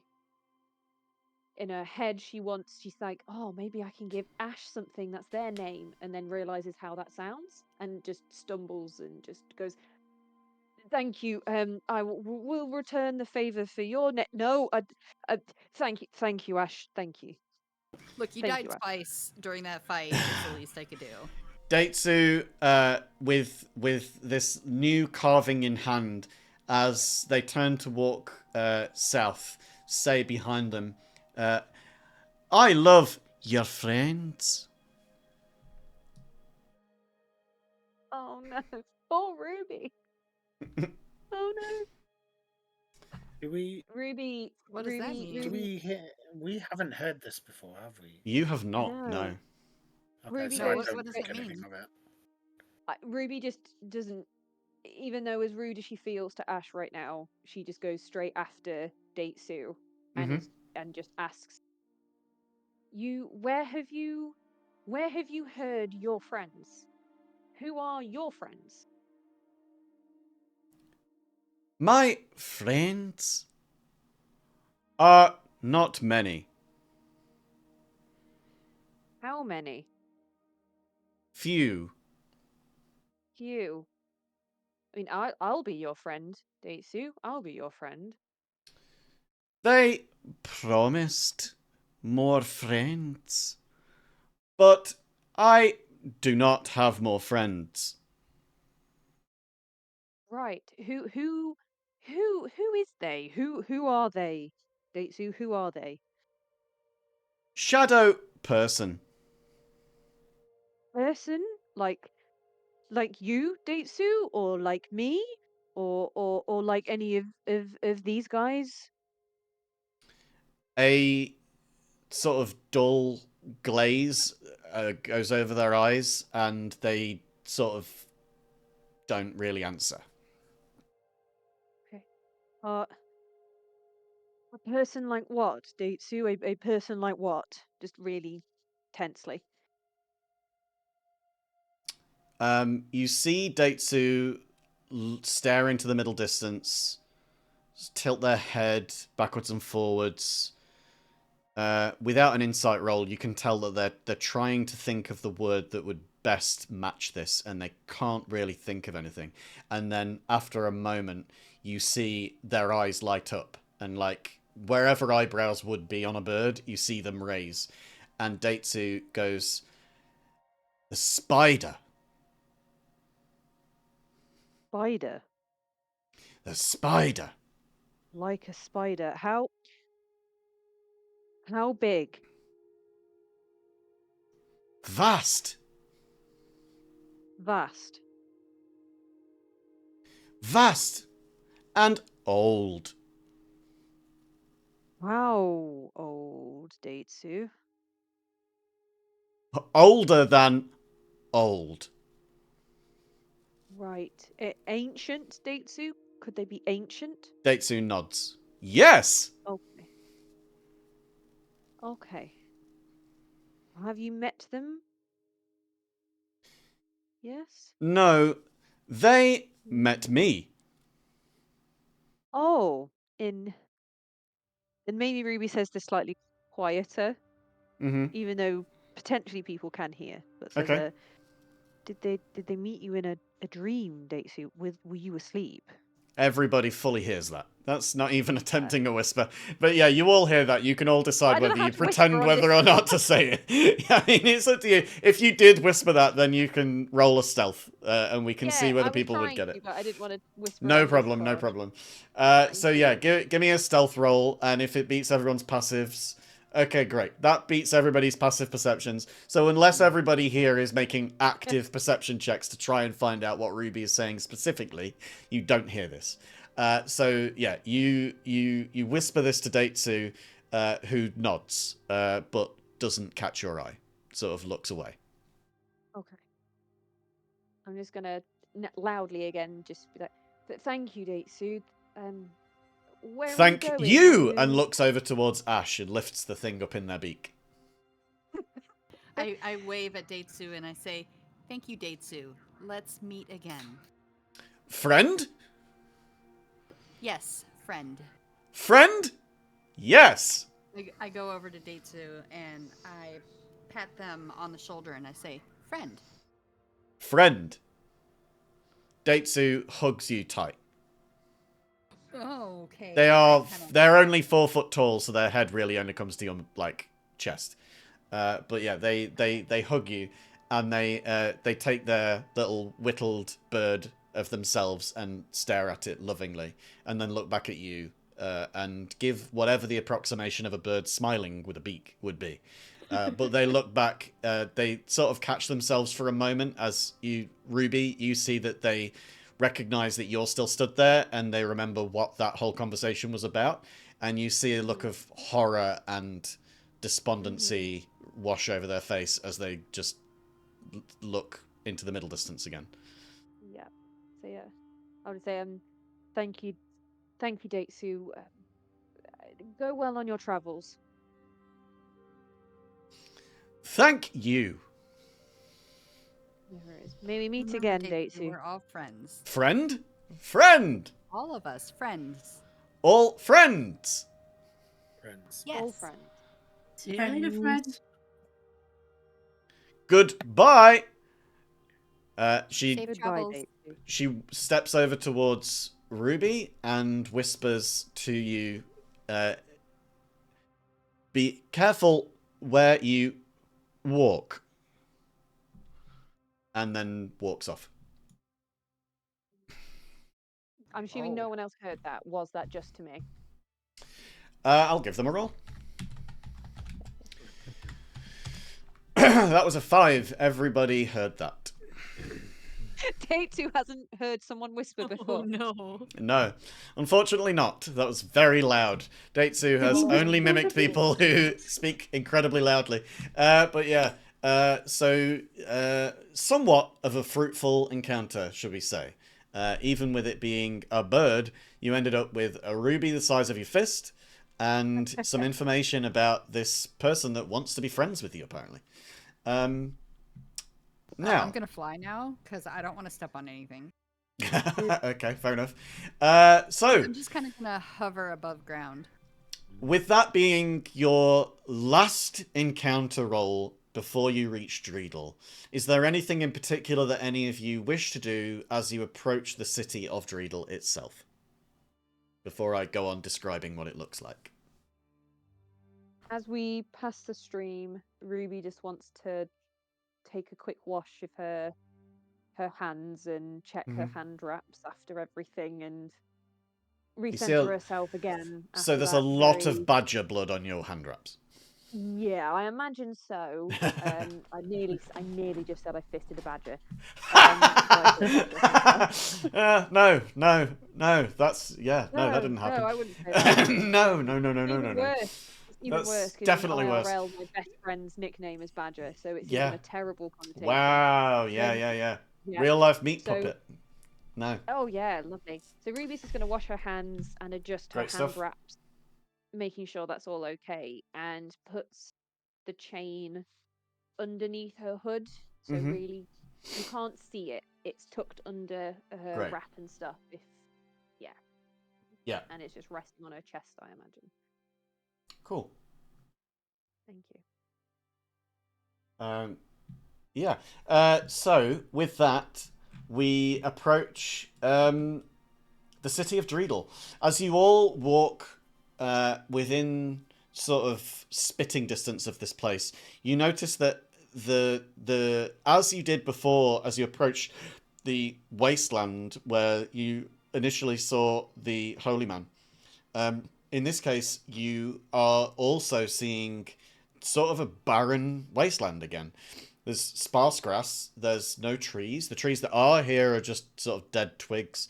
And the city itself doesn't even look to have any kind of farmland, even attempted farmland.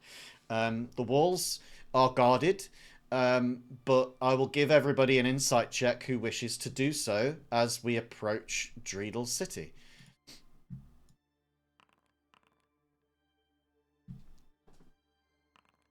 And for those on stream, I'm actually going to swap over to the battle map so that you can see this new map that we're on. Another 20. It's dirty though. A dirty 20 and a dirty 22. Nice. Okay, so Ash and Briar, this is not something that you really focus on so much, really. This is something that you kind of sometimes notice some places and sometimes don't. In many cases, it's sort of the kind of thing that might give you a cause for relief, depending on your personality type, I guess. But both of you notice a distinct lack of children. There are no kids anywhere in or around Dreedle. It's all adults. And that's unusual for a city. For a city of this size, similar to Ironfront's level of size, but not quite. Ironfront is, a big business and commercial city. That's why it's so big. This, you would surmise it's difficult to have any kind of success in business when there's no crops anywhere. to be able to sell. You know, how are you supposed to feed any animals? It's difficult, you know?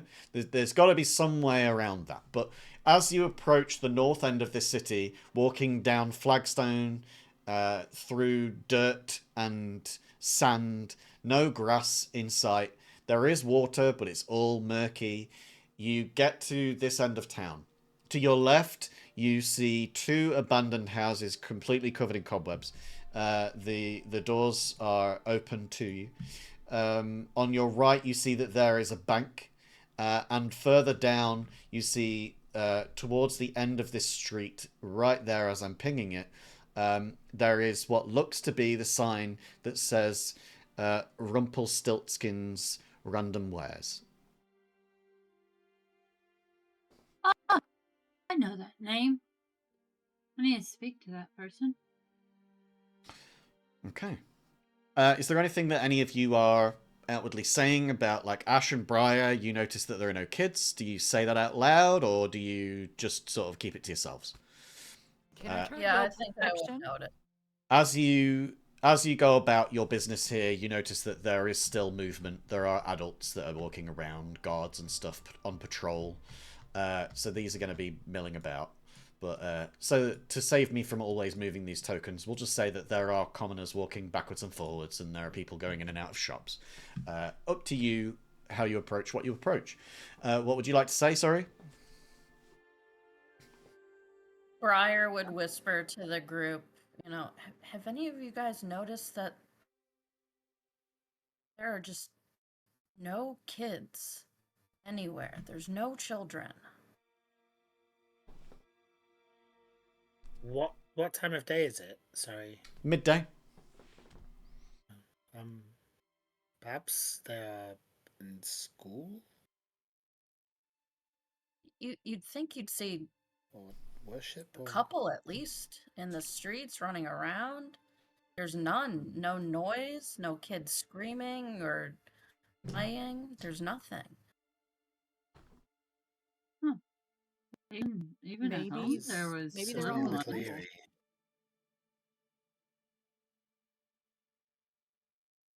Something feels off. We're Something's felt off since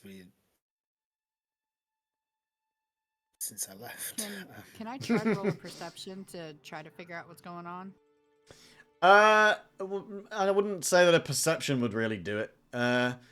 Investigation or maybe history? Investigation. Okay. So a dirty 20 Hey, investigation. that's a 20. So you have heard of there being few children in places. You've heard of there being no children in places. You've never really gone that far north in your exploration or knowledge, though, to be able to pull this on the spot. It would need a history check for that.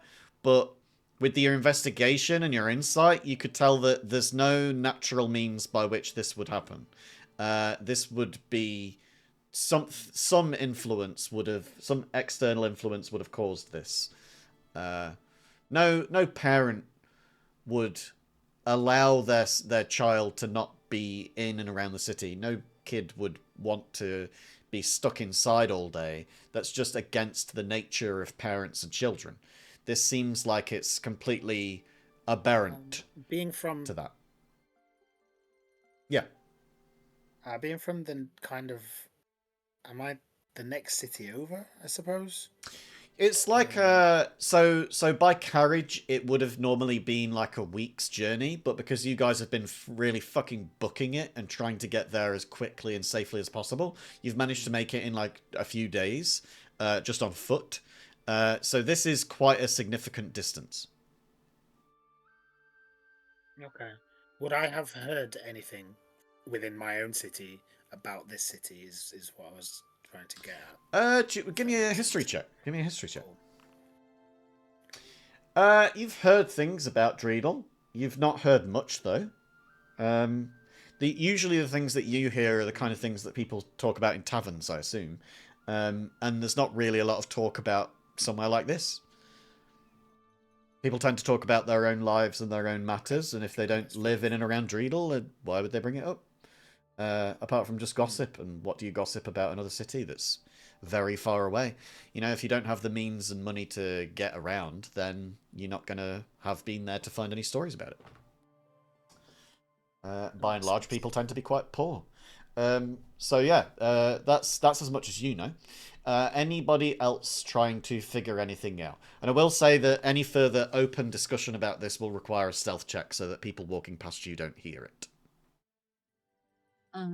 Yeah, Aldrin would be trying to investigate and check out the area around where Rumpelstiltskin's name is appearing.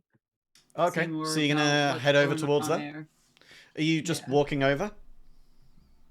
Kind of watching, moving a little bit closer, but not too far from the group. Well, how about this? Just you guys move your tokens wherever it is that you would want to be going in this city.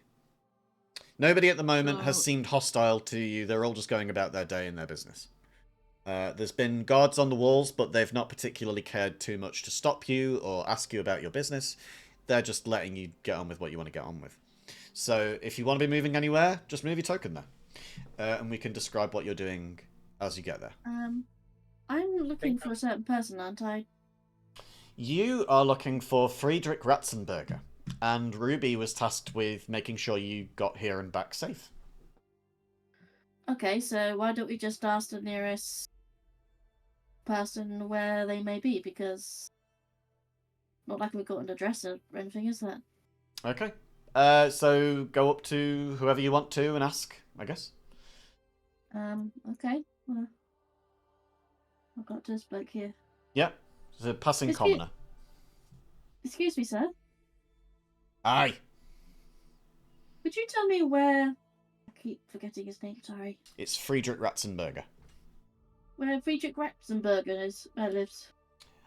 A look of astonishment appears on this guy's face, followed swiftly by a look of anger and disgust, and he spits on the ground and walks away from you. I just turn back to the others and say, what did I say? So seeing that reaction, Ruby just eats a little bit closer to Isabel. All I'm asking is to try to figure out where this guy is. Anything that anybody else is doing while this is going on? Yeah, I'm gonna stick with the group. I'm actually gonna back up some. Okay. So Isabel, you're still in your investigative mode. Aldrin, you're heading forward to find out about Rumpelstiltskin. Anything that Briar and Victor are heading on to? I think I want to try and get ahead of the group, looking kind of inconspicuous. And as I go towards, are those two guards at the top? Sorry.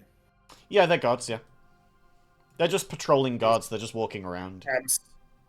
So I'm basically trying to like look inconspicuous, so like blending in and listen to what if people are talking. Mm-hmm. Okay. Give me a look check. A little closer to the guards and see if I can eavesdrop. Just give me a look check. We'll say odds. They're not talking about anything. Evens they are. Just do /R d20.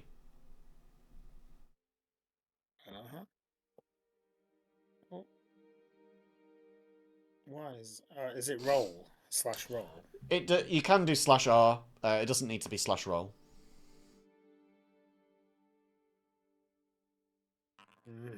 Lovely.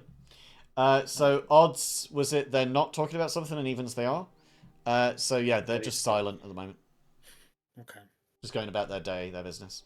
They continue on through their patrol. Okay. Then the area out front of Rumpelstiltskin's place seems to be clear at this point, and there are windows that look in. You can see that there is a man stood by one of the shelves in there from this distance, Victor, and there appears to be a squat, short-looking goblin behind the counter. Okay, and it looks open, right? Yeah, it's got like a bell above the door. It looks like it's open a crack. Yeah, lights on inside. The door's sort of open a crack. There's a bell.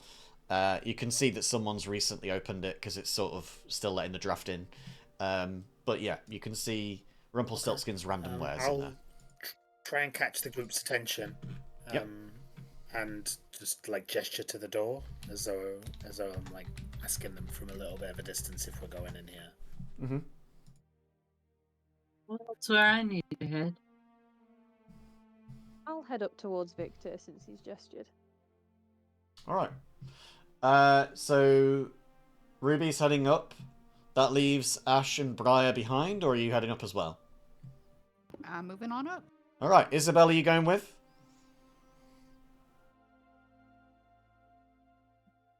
Isabel? Are you muted? I think they might be AFK for a moment. Okay. Well, we'll just say that everybody's sort of moving on, I guess. Okay, you are. I am, sorry. No problem. Was there anything in particular that you wanted to hang back for, or are you going with the group at this point? I'm still stunned that somebody responded to a completely reasonable question with a spit. Yes, I can imagine that would be a little shocking, especially for Isabel. Okay, well, the door is open. You may enter at your will. It is a shop, after all. It's up to you whether you go inside and what it is that you say or do. I kind of straighten my coat up, and I'll unhook where I was carrying my sword on my back, and then fasten it around my waist so I look more presentable, and then walk in. Lovely. I Who's don't going look in first, if presentable, and I anybody? don't care. And there's a goblin at the desk. There is. Is there anybody going in particular? Anyone going in? What's the marching order is basically what I want to know. Who's going in first, second, third, all of that? I think I was going first. Yeah, I think that was kind of the plan after I got a bit of consensus from the group that we were going in. I think I would have just naturally tied myself up and walked in. Lovely. I can go in would afterwards. follow after. Okay. For those people that are going Ruby should inside, be in the back. this is Rumpelstiltskin to the group, so you can see him. There he is for stream. He wears his clothing as armor in folds with an inset gem at the neck. He's got a monocle, he's got male pattern baldness, he's got a long ears, long nose, and a pointy chin. And as you each walk in, what do you do or say? Good afternoon. Hello? God damn it. I'm not to Rumpelstiltskin to you. God damn it! It's difficult not to stay quiet. Hi. I myself and my friends, we were wondering if you could help us. A few people seem a little unhelpful around town, so we were looking for perhaps some directions. What directions are you looking for? I mean, personally, I was wondering if you knew where to find Merlin. Merlin? Merlin's not been around these parts for some time. How about I interest you in some wares? There's a lot of wares around. We were robbed on the road. I'm a little short on cash. Do you perhaps know where Merlin lived or stayed that I could maybe have a look? You see his eyes darting around the group. He is going to make a perception check to see whether what you're saying is true about you having nothing. He's looking for coin purses. He's looking for whatever might be weighing heavy in your hands. He's looking for gems. He wants to see what you're carrying, and he gets a 19. He looks and sees. How well are you trying to hide the ruby, Ruby? I mean, I'm not so daft. I can't remember what I'd rolled, but I'm not so daft that I wouldn't have tried to hide it. Right. Under my wraps. So I guess in my head, when I'm looking at Ruby, probably the gem, I guess, is underneath the logo. Okay. Nestled between whatever chest type thing Ruby has, really. Her Give pecs, me- we'll say. Right. Give me a stealth check then. Thank you. It's not going to be with advantage, but you do manage to hide it well enough with a 24 versus the 19 perception. Very good. That Rumpelstiltskin doesn't seem to have grasped the fact that you're essentially hiding this. However, he is going to do an insight check against you, Victor, to see whether you are lying. Because he's looking around, and it's unusual for a group of 6 people to walk into a shop with nothing to barter with. So he's going to roll, and he rolls a 7 against your deception. Please give me a deception roll, Victor, and we'll see whether you can beat a 7. You roll particularly high normally. This shouldn't be a problem. 13 deftly beats the insight of a goblin. And he looks to each of you and says, "Well then, what have you got to trade for? Information is still a barter, isn't it?" I mean, I could carve you a wooden likeness of yourself if you wanted. He brings out a tray underneath the desk that's just got, like, endless odds and ends, all of them looking like carvings of himself. "I'm sorry, my dear, but I've got that one covered." A little bit of snot bubble pops out of his nose as he laughs. Disgusting. What can we see in the shop? Is there anything obviously around? There are, in fact, 10 different objects around, yes. Okay. There are blades, there's a candle, there's a cloak, there's some slippers, there's a hat, there's a potion, there's a gem, etc. There's some armor. It's just assorted things. If you want to go through all of them, we can describe each, but if there's any of that you're interested in, or anything in particular that you feel like you're looking for, then let me know. Could you describe the cloak for me? I can describe the cloak. So the cloak is a cloak that's sort of, it's made of feathers in its construction. It's incredibly, it's got like a shimmer and a gleam to it that sort of, it's hard to focus your eyes on it particularly. But you have a sense that by its wearing that there might be something that you would get from it. Ruby at least wants to just touch the cloak, because if it's quite unusual to look at, it's curiosity that did kill. Of just has to touch the thing. Has to touch the cloak. Give me 9 lives. I mean, you've already used 2 of them today. Give me too soon. Give me an Arcana check. Okay. This won't 8. be good. Told you. You don't really know exactly what this does. You have a sense that it might be a benefit of some kind to you, but you couldn't really say how or what. But you get the idea that maybe this, has hidden depths that are yet to be plumbed. Okie dokie. Thank you. Yet to be plucked, if you will. Yes, that too.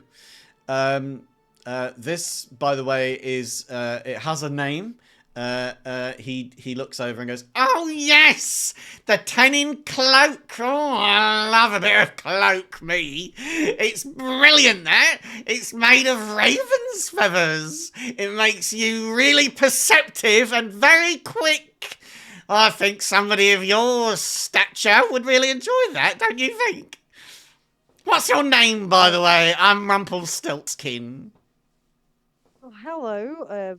I'm Ruby, and yes, speed is enjoyable. I do agree. What have you got to trade? I'm not sure if I have anything too interesting to you. I imagine this is worth a pretty penny. I like you. I might just give you this one for free. First one on my house for you. Yeah, why don't we do that? I'll give every one of you one of these things for free. It encourages repeat business, doesn't it? I will remember this, Rumpelstiltskin. I Oh. greatly appreciate this. Thank you. I would like to roll insight, please. Yeah, go for it. same. Yeah. Same. I don't wear cloaks. I don't wear cloaks. Okay. Another dirty 20. Dirty 20 and a dirty 21. Anyone else wanting to do insight? So, would like 18? to try and check the potion after the Yeah. insight check. Yeah. I'm Okay. not sure You if can give me Ruby that roll is now gonna if you'd like. Sure. What roll would you like? It would be your alchemy tools, like your poisoner's kit. Isabel getting a 4. Isabel thinks all of this is perfectly above board. I'm not. I guess I should do an insight check, but I'm not sure Ruby is in. I don't think you're really in that She's not- mindset at the moment. No. No, she's been told she's been given something for free, Yeah. and she's thinking she's having a terrible time, but Yeah. everything's going up. So I'm just not gonna I do a think check. that if you did do one, you would have to do it at disadvantage just based on that fact alone. I can do so one at disadvantage. It's your choice. But Yeah. I'm happy to not do one. Go for it. I'll do one with disadvantage. So I just roll twice, do I? And you roll, well, yeah, you would roll it and then you click the down arrow next to it in chat to do the disadvantage, or you could just click it twice. Obvious. But either way, yeah, we're all clever enough here. We're smart to, smart enough to figure out that the number lower is the one that we take. And it's a 7, which is not great. However, with our 20 and 20 and 21, you see a goblin at their trade. This is somebody who has something to give and something to gain in return.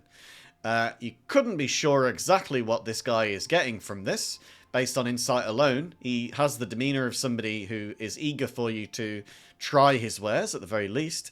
But yeah, you don't really fully, truly gather, based on just looking at his demeanor, what this is all about. You might have to probe a little bit deeper to find that out. Maybe ask a question or two. I'm gonna ask Rumpelstiltskin, why are you trying to turn our phrases? What do you mean? Did I say that right? I'm not sure you have. How about something for you, though?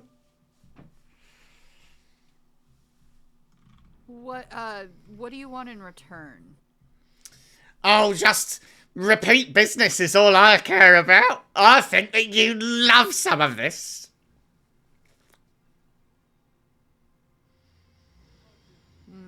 Are you an armor person? Are you a sword person? No. I am a druidic person. Oh, well, I've got armor that's leather. You might like that, no? Out of character, is leather armor light or medium? It's light armor. I don't know. It might hinder my flying. You can tell by looking at it that it's got holes for wings. Medium and heavy armor completely stop you from flying, whereas some light armors you can still, so long as there's ability in there. This would give you the ability to wear the armor and also to fly. But yeah, it's up to you if you want to inquire further. Otherwise, he looks around the room and says to everybody, well, the Tenning Cloak has been claimed by your lovely friend over here. We also have the Murine Blade, which to everybody looks like a dagger made up of bones. We also have the Light of Atlantis. He holds up a candle. How about the Voidant Barleycorns? A pair of silken slippers. The Diminishing Blade is very nice. I like this one. Holds up an adamantine blade. You know adamantine is a material that is indestructible. The Corrine Hat. He lifts up with his other hand. With his full hands, he gestures over towards the Gem of Compelling Union. Puts his other things down so that he can pick up the potion. The Potion of Transposition. Points towards the armor that he's trying to get you to get, Ash. the armor of separation. And finally points over towards the sword of vengeance.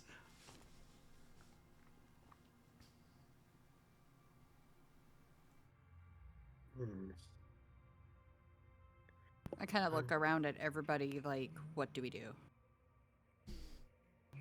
Normally, I'm gonna say to Rumpelstiltskin real quick. We don't normally get things for free. There's give and take in nature. Yes, I'd rather pay my way. I'd rather you pay your way too, but you seem to be despondent on that point. So I'm giving it to you for free, with the promise that next time, if you're happy with my wares, that you come back bearing coin. How does that shiver your timbers? How about... my timbers are not cold, thank you. They're warm. How about... I like you. For information, I will promise to do all my shopping here. If you take one of these items, I will give you information. 1 question per item. How does that sound?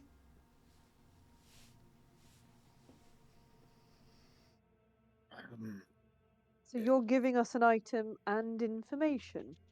Of course! Too good to be true is how that sounds. Oh, something that is too good to be true is usually just very good. That's the way that the phrase goes. I'm very familiar with it. Oh, this doesn't sound dodgy at all. I think that you're up to one, you are. What's your name, you with the X?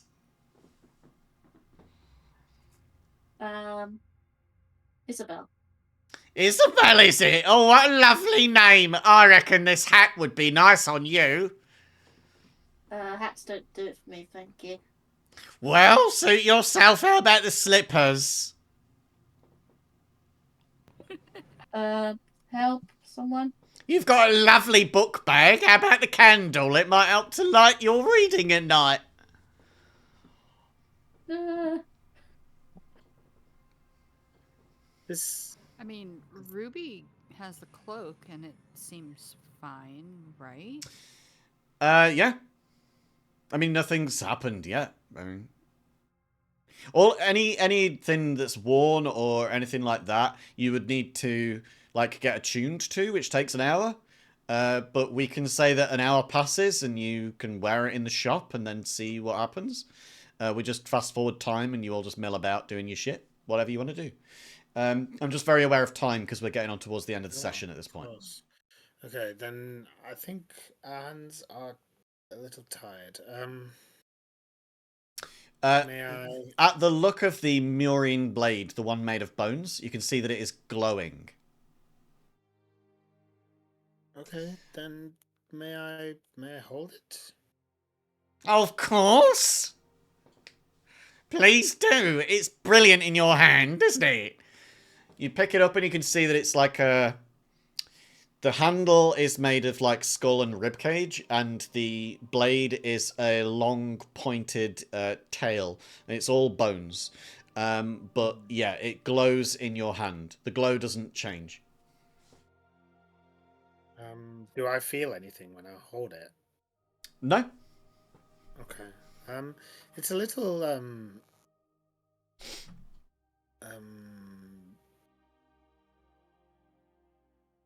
kind of counter to my aesthetic. But if you insist and I can inquire as to where Merlin's house would be, then I will take you up on your offer. You can place the blade into your inventory if you so wish. I'll mark these down and I'll make them. I'll make them all. I think actually I do have them ready. Pretty sure I've got them in a list. Yeah, I do. Right. Okay. So we've got the Tenin cloak has gone to Ruby.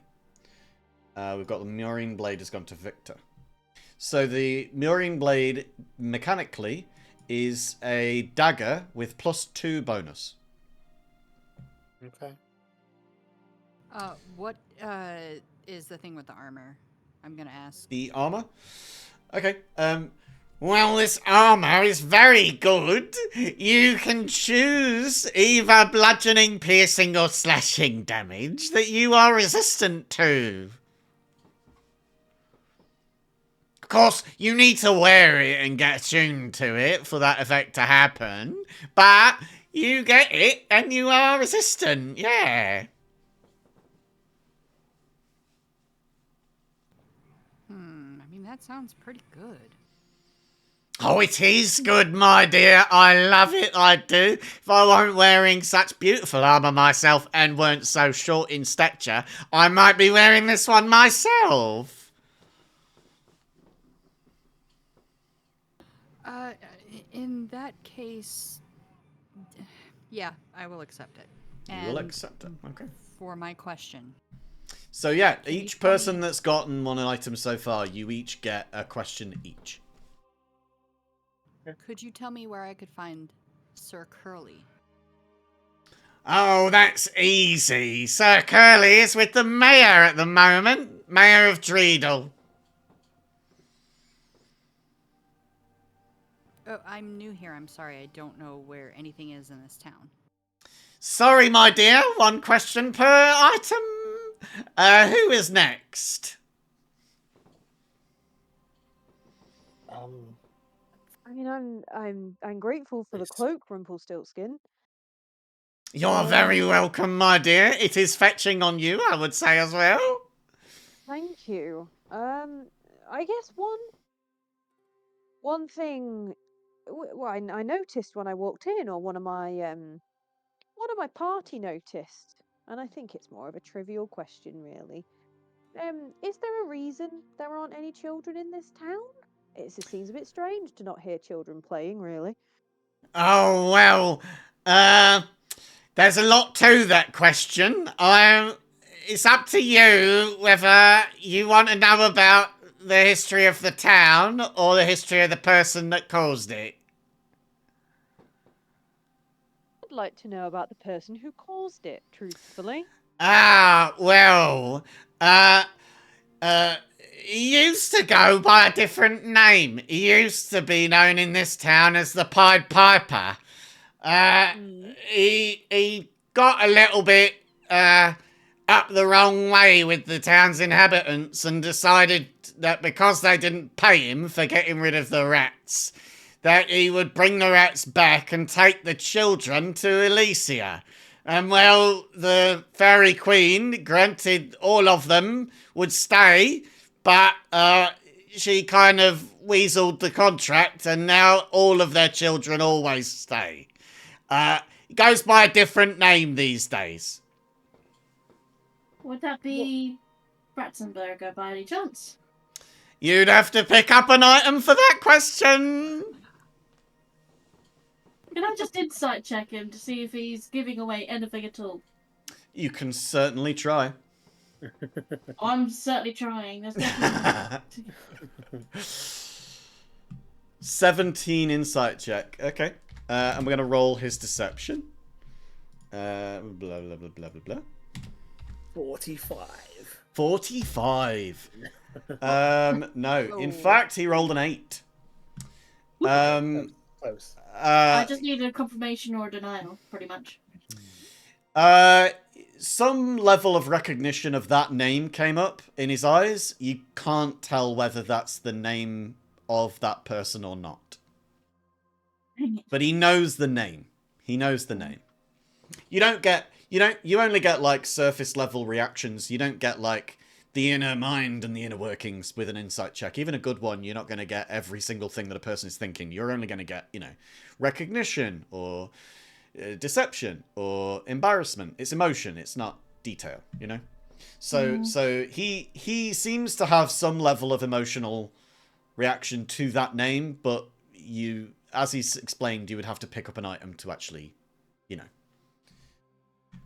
understand what's going on.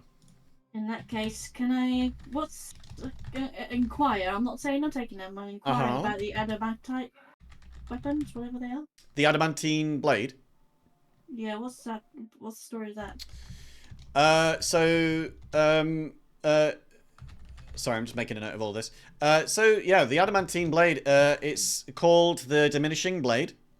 It is a long sword. It is a very sort of sturdy blade in hand. Doesn't seem to have any kind of bonus to it. It's just a good blade. But you know that it being adamantine means that it's indestructible. You can give me another perception check if you'd like. I'm going to take that offer. Alright, give me a perception check. With a 13, I wouldn't say that you are an armorer or a blacksmith. You don't really know a great deal about blades in and of themselves, so it's hard to really grasp what it is about this thing. But with a thumb over the edge, you would notice that the blade itself is quite dull. I don't know what else appealed to me, but I need an answer from him.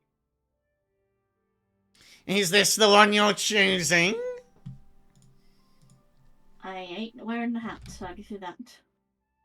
Oh, I do believe the hat would look very dashing on you, but that's fine. If you'd rather not, I understand. So it's the sword, is it, you want?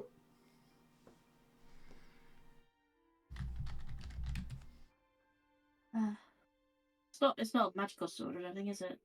It doesn't seem to be. I need the question answered. Jimmy. In yours it is. I do like you, Isabel. Yes, it is Friedrich Ratzenberger. He used to be known as the Pied Piper, but he lost that title. He's a bit of a bastard, that one. Nobody likes him. I'll give you this for free. He's normally in the tavern. That explains all the spitting. Well, yes, people don't tend to hold people of his kind in high regard, but I get it. Yeah, so there you go. There's the diminishing blade in your inventory. In fact, let me just double check that I've actually set that up to be a longsword. I just want to make sure that I did. Made him as a great sword, I won't complain. Let me just make sure. I don't know where it's gone into your pack. It should have gone into your pack. Yeah, just FYI, I can't see There the it cloak. is. Yeah, I see it. I see it. It's not. Right, I'm just gonna Short make sure sword, is though. it? It's set as a short sword. I'm changing it to long sword. There you go. It's long sword now. Yeah, I think I have to bring up your actual character sheets to be able to drop them in. So let me do this. So you have got the tenon cloak. That should be in there now. It is. And Victor, you have the Murine blade. Lovely. Okay. So you've asked 2 questions so far, or 3? What's going on? I have not asked my question. Okie dokie. Well, then you have a question to ask. Could you please tell me where or how I might get to Merlin's house from here? That's a very tricky ask, that is, my friend. What's your name? Bernard. Oh, Bernard, I do like you, Bernard. You're a very discerning person, if I might say. Well, Bernard, he's over on the west side of town. You'll see a little house. It glows. It glows a bit brighter than the rest of them at night. It's hard to keep all of the wizardly things inside, I suppose, from glowing their way out of the windows. Well, that's where you might find him. Thank you very much. Anybody else got any questions or anything that they would like to take? One more thing. Yes. I feel this me accepting this dagger is too much for the information. So, if I may return your dagger and please take this gold for the information. And that wasn't part of the deal, I'm afraid. No refunds. You're gonna need to keep the dagger. Thank you very much. I'm curious about this potion, sir. The potion. Do you want to take the potion? Like, grab it? So far we've still got... Anything about it? Well, so yeah, the what you got with your roll, you could tell that there was something about this potion that is magical in nature, but it doesn't feel like it's the kind of like healing potion of giant strength. It's nothing along those lines. It's kind of it's a hard one to pin down. It's a kind of effect that you've not felt in a fluid before. What I will say, though, to remind any of those of you who do wish to peruse, that there is still a candle, there is still the slippers, there is the hat, the potion, the gem, the armor. I don't know whether Ash has agreed to take that. Have you agreed to take that? You've taken it, haven't you, Ash? Yes. Yeah, okay, great. So then there's the Sword of Vengeance. Take the potion. You're going to take the potion? Cool. Yeah. Wicked. Alright. Okay, so we've got a question that you could ask now then. Yeah. Aldrin's gonna look at Rumpelstiltskin a little curiously and so, sir, my question is actually, why was I told to find you? I don't know, my dear. Why were you? I don't know if I have an answer for that one. Who sent you here? I believe it was Merle who sent me. Merle. Oh, I know of a many Merles. I suppose it depends on what she sent you here for. Knowing one that I think I'm thinking of rightly, so in my brain box, is that she might be sending you here to find out about my past sales. Well, I do have records that I keep, but I might have to go through them for a bit. So you'll need to come back tomorrow if you want me to find all of the things there. Anybody in particular you were looking for in my records?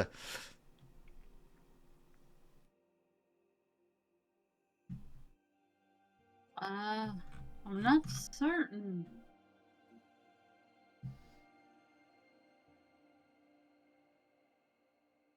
Oh, I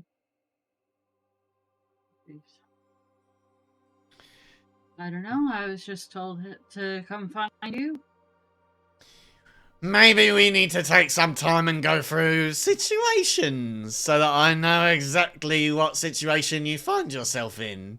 Might be able to think of something that I could lend to a needy person, if that makes sense. Well, perhaps we could take some time and think about that together, hey? Well, maybe your friends go about their business. Anybody else would like anything? Please let me know now. What is left? Okay, so there's the Sword of Vengeance. There's a gem. The Gem of Compelling Union, he called it. There's the Corrine Hat. There is the Voidant Barley Corns, which are silk slippers. And there is the Light of Atlantis. So a sword, a gem, a hat, some slippers, and a candle. And what is the gem? Can I do like a insight check or something on the gem, or do I know exactly what it is, what it does? Well, it would be like an Arcana check, I guess. Are you handling this thing? Are you picking it up? Are you just looking at it while it's on the shelf? What's going on? I'm just kind of looking at it while it's on the shelf. Okie dokie. Well, yeah, you can do an Arcana check at... Yeah, there we go. Okay, so with an 11, you don't really know a great deal about this thing. You just know that it's a gem that has some kind of inherent magical property. But you called it the Gem of Compelling Union. Would you say that this gem is fitting for a cleric? That's a hard question to answer as a DM, to be honest. I don't know if I could give you an answer in the affirmative or the negative, to be honest. Okay. I'm gonna pick up the gem. Okay. Anything you do with it? I'm just gonna look it over Cool. and ask Rumpelstiltskin. I believe this exchange is I pick an item and I get a question. Is that? Yes, you do, and a very good choice myself, I might say. What's your name? Well, I'm Briar. Hello, Briar. Pleased to meet your acquaintance. I'm Rumpelstiltskin. What might I be able to help you with? Well, I was wondering, what would be the reason that I might have been given the information to stay away, run, actually, away from the Holy Man? In all of your discussion with Rumpelstiltskin up to this point, you have not seen him shake out of his approach. He's appeared to be a calm or excitable goblin who wants to make trades with each of you to encourage you to come back. There may be magic afoot with a lot of these items, but by and large, he tends to be above board with everything that he's been saying and approaching you with and about. The moment that you say the words "the Holy Man," you see the colour drain out of his face and his eyes go wide so that his monocle drops. What name?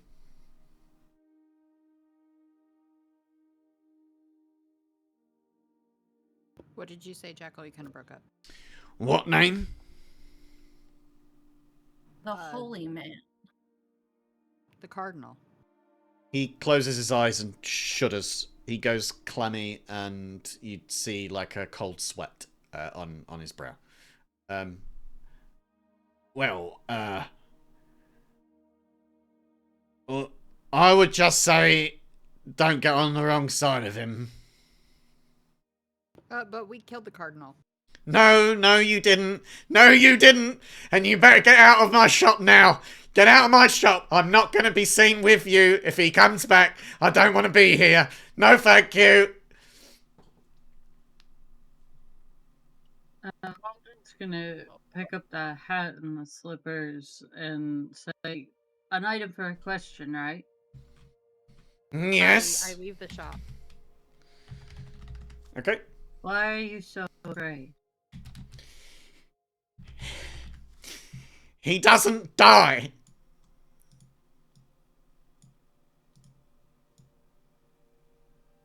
Nor is he holy. You didn't exactly answer my question as why someone might have told me to stay away. Is it not clear enough that he comes after you if you've wronged him? And that he doesn't die and is unholy? Okay.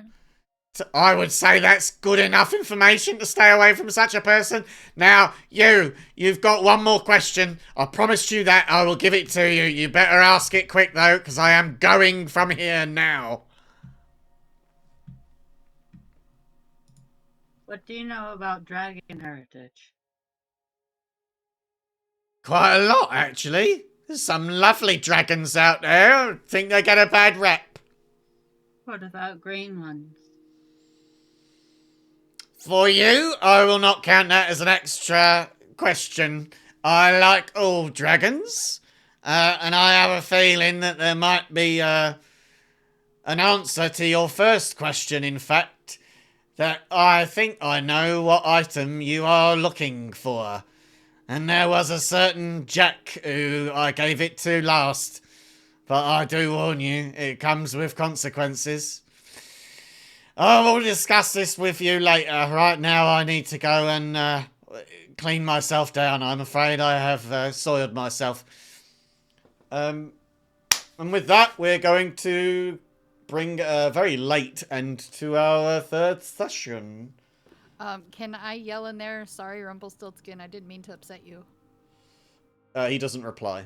You just hear a lot of clunking and falling as, like, items, like, topple over in all which directions. Right, so I need to drag these over into people's inventories. So there's a hat for you. There's the Voidant Barleycorns as well. The Potion of Transposition. So that should be all of them for you. Yeah. And then Isabel, you've got yours. Victor, you've got yours, I think. Ruby should have yours. Briar, you have the gem. Okay. And then the armor I think I already gave to Ash, or didn't I? Did I not? I didn't. Armor of Separation. There you go. Can I just ask you to explain what a trilby hat is? Trilby? Yeah, trilby. It's like a... It's The the trilby kind is of... like a fedora, but the backside is turned up. Yeah. And with not as wide a brim. It's like a narrow brim fedora. Yeah, I own a few of those. Yeah. Let me ask you this. Do you put it on? Oh, yeah, I wear it. Okay. And the slippers, are you going to put those on? Yeah. Cool. Why not? When you put on the slippers, they shrink 2 sizes smaller. Uh-oh. To fit to them, the point or that do they hurt fit, them? Or, yeah. 2 sizes smaller than your feet are. Oh, tiny shoes. Yep. Painfully small. Ouch. You can take them off if you want. Yep. Okay. They go back to their regular size. Well, that's a rude shoe. Do you take the hat off? Do we all see this happen? Yeah. I mean, do Yeah, I I'll see it try- from outside? I'll try to take the hat off. Okay. Roll a d6. Oh boy. Oh. Wait. Oh, hold on. It's. I can roll it for you if you want. D6, right? Yeah, slash R d6, yeah.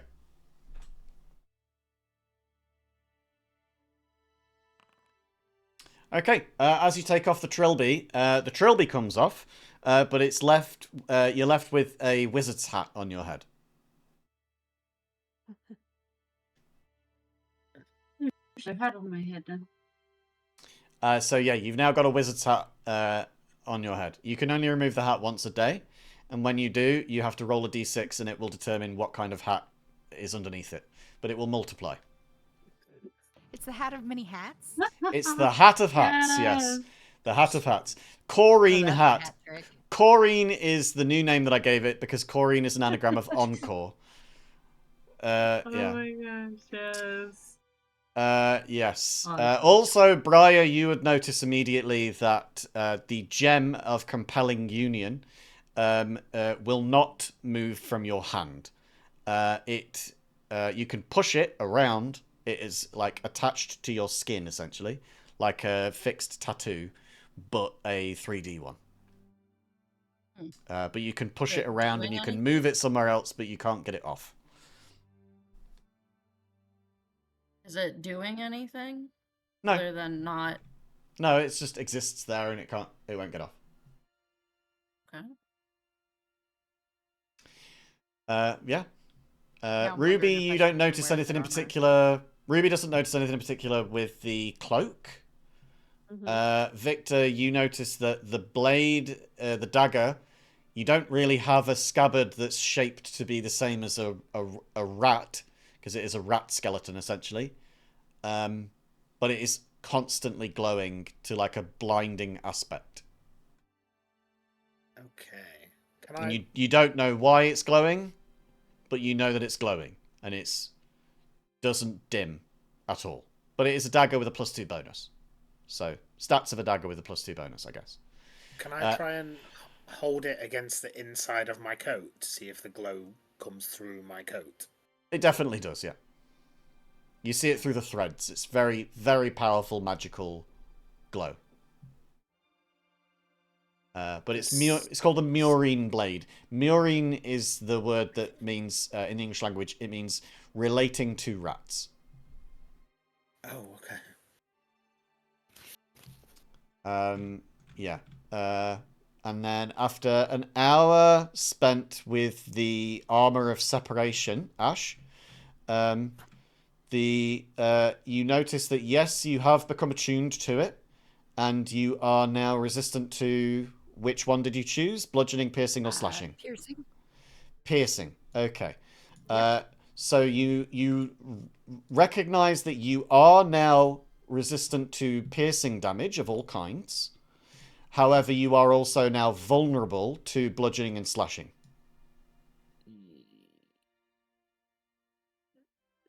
So you take half damage from piercing attacks, but you take double damage from bludgeoning and slashing. Oh, friends, it looks like I'm going to be flying this entire time. The potion, I think you would need to drink to figure out what it does. The diminishing blade.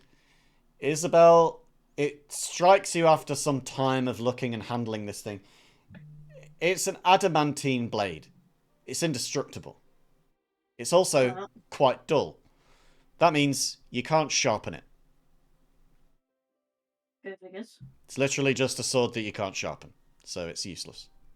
Well, I just won't use it then. I'll just Yeah, it's not magical. It's literally just a dull sword that you can't sharpen because it's indestructible. I'll swindle it off later. Yeah, so by its very nature, it's kind of sucky. But yeah, Ruby, you get the first perception check of the day, which resets at midnight. You get with advantage, and you have a 10-foot bonus to your walking speed. Okie dokie. 10 in cloak, Really probably the best ones of all of them, to be honest. So I didn't notice anything untoward. It didn't shrink suddenly. 2 sizes too small. No, you can put it on, take it off. You're attuned to it. You can use it. Take off my armor. You can take it off, yeah. Okay, so not as bad as I thought maybe then. Well, that... you still feel like the curse is still there. Oh, so regardless if I'm wearing it or not. Yes. I am cursed. Okay. Yes. That one I actually found from like a list of known cursed items within the wiki, like 5e universe. Some of the others I actually created myself. If he's gonna give us cursed stuff, I might just tell the cardinal that we're friends with him. Maybe. I mean, I have had a rubbish start to my morning, but I've had a wonderful afternoon. Yeah, you got given a ruby gold necklace, and you get a new friend. Ruby is hitted the F out. Yeah, man. I mean, for a monk to be wearing a feathered cloak and a gold fucking ruby chain, that's like lit. You've never owned anything this valuable in your entire life. She's had a terrible bird-based morning, and then her bird-based afternoon has been very different. Oh yeah, holy fuck yeah. But yeah, great stuff. You've got some really tricked out items here. Yeah, I think honestly, Victor. Am I able to put this dagger down? Yeah, he can put it down. He did say no refunds. You don't know how binding that is, but yeah, you can put it down. With the gem, other than it being attached to my hand, is there any like negative or positive effects that I'm feeling? No, nothing that you're feeling. No, it doesn't need attunement or anything. It's just Does it keep me from casting? You can still feel the surge of power going through your hands and your body. The name of the gem was the Gem of Compelling Union.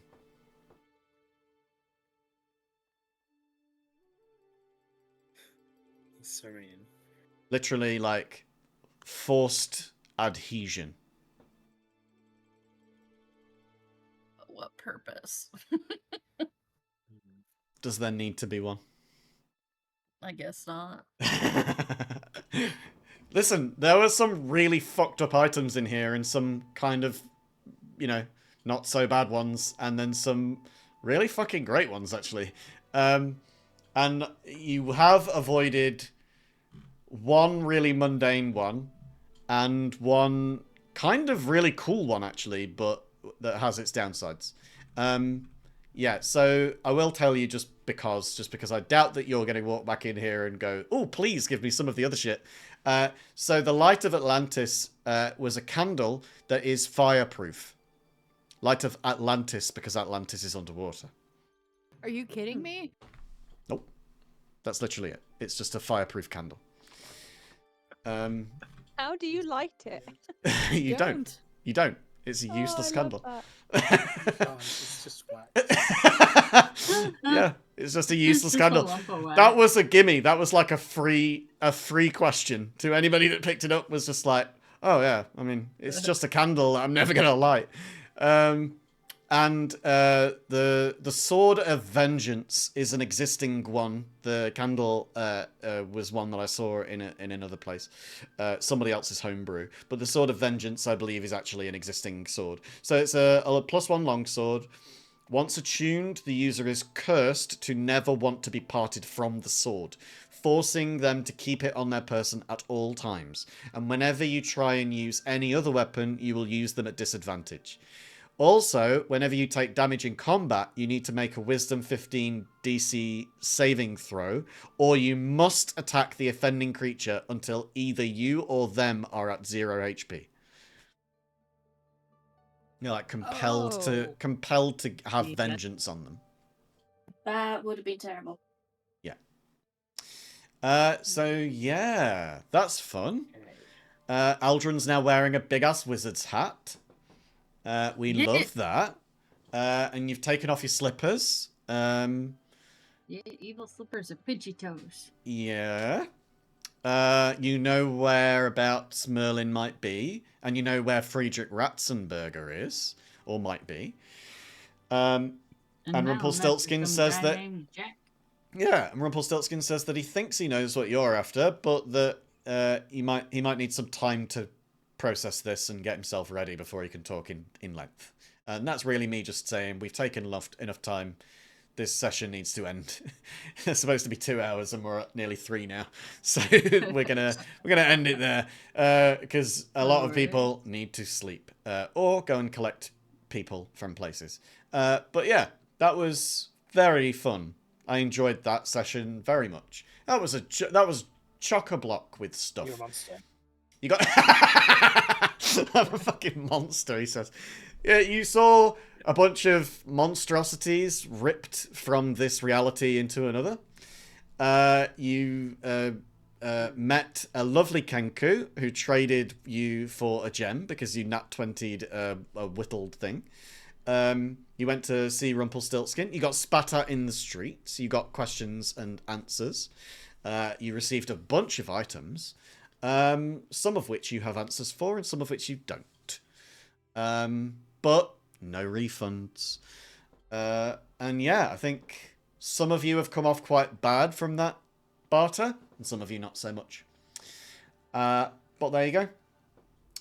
Out of curiosity, Steve, why do you think I'm a monster in particular? Are you drawing on anything in particular? Myself and Victor are both very confused as to why we keep getting bothered by woodland creatures that then vanish and leave no clue of what the fuck is going on. I mean, I can't really give you the answer to that. No. I mean, Ruby might be able to, but you know, you won't get it from me. I feel like I'm trapped forever with.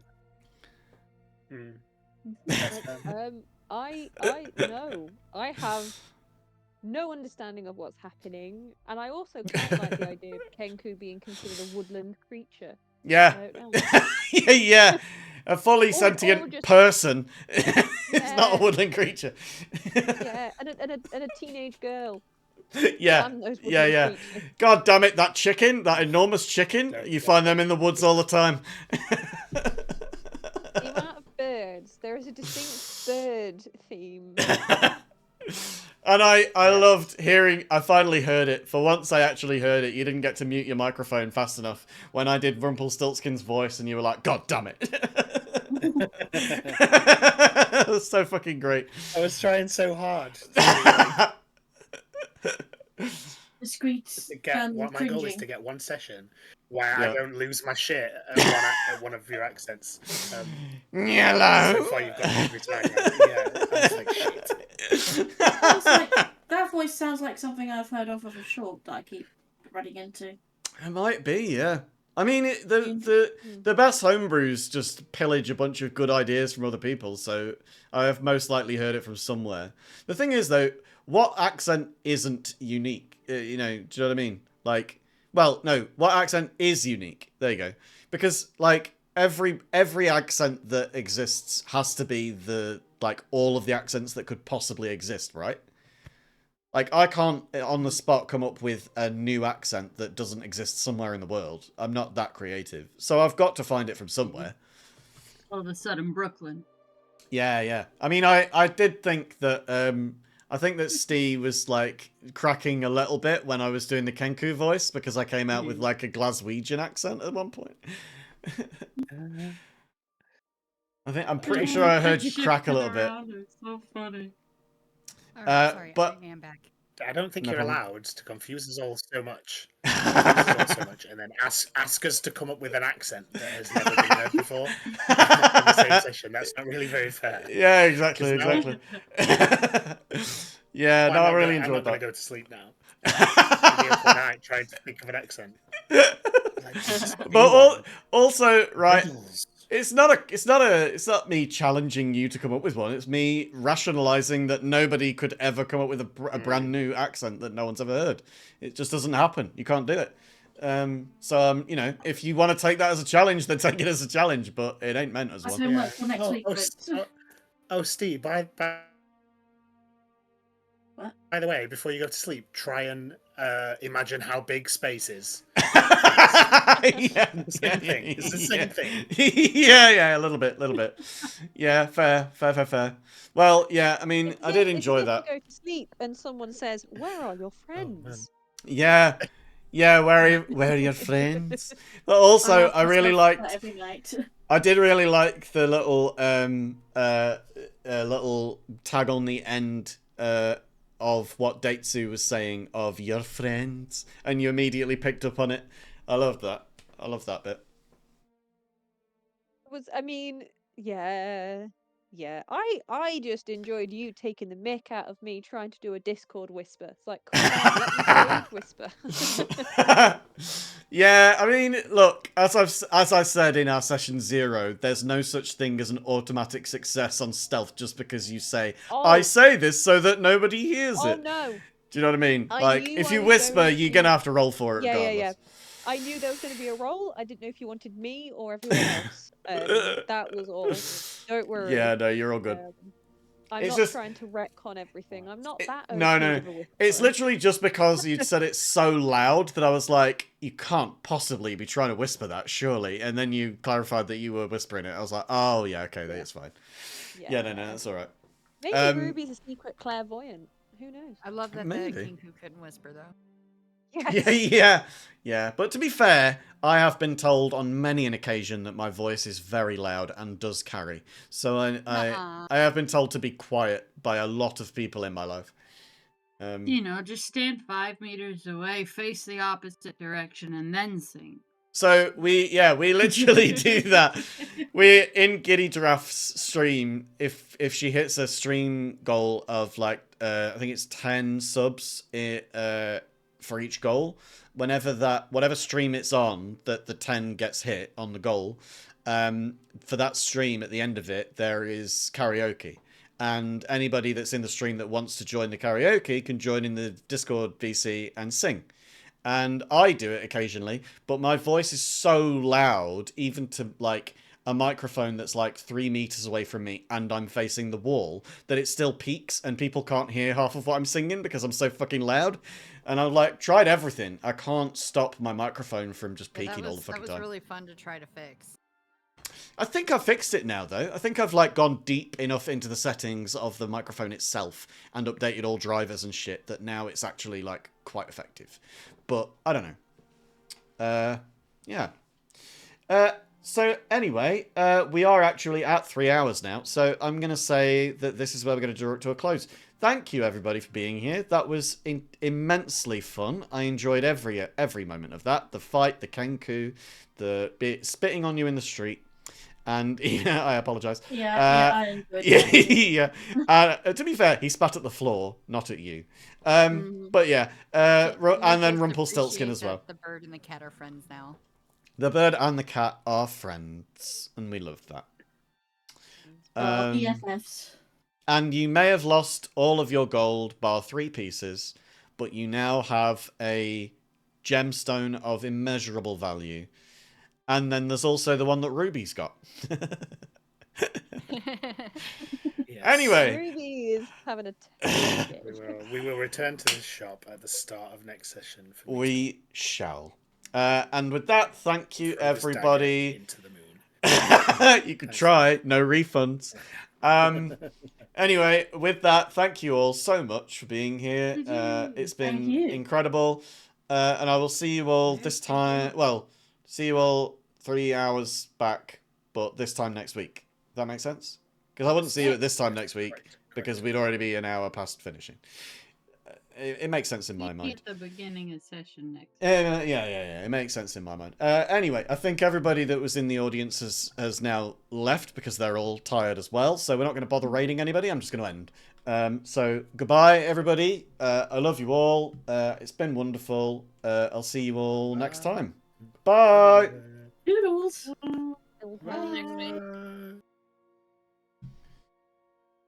And that's it from me. Thank you all so much. It's been lovely. I'm going to head to, not bed, because I don't normally sleep until midnight and it's 10 o'clock in the evening, but I'm going to go and chill doing something. Anyway, somewhere. But thanks for joining, Roman and Don. It's been amazing. And everybody else in chat that popped in. It's been lovely. And tonight I hit my follower goal of 200 followers, so that's lovely. And look, you can see the eye of the beholder. You can see it moving around in the background there without the face and teeth. Isn't that lovely? A little eye in a nest all by itself. Ooh, creepy. Anyway, goodbye everybody. Have a lovely evening. Enjoy whatever time zone you're in. And, I don't know, eat well, live large, be happy, sleep nice. I can't think of anything else. Goodbye.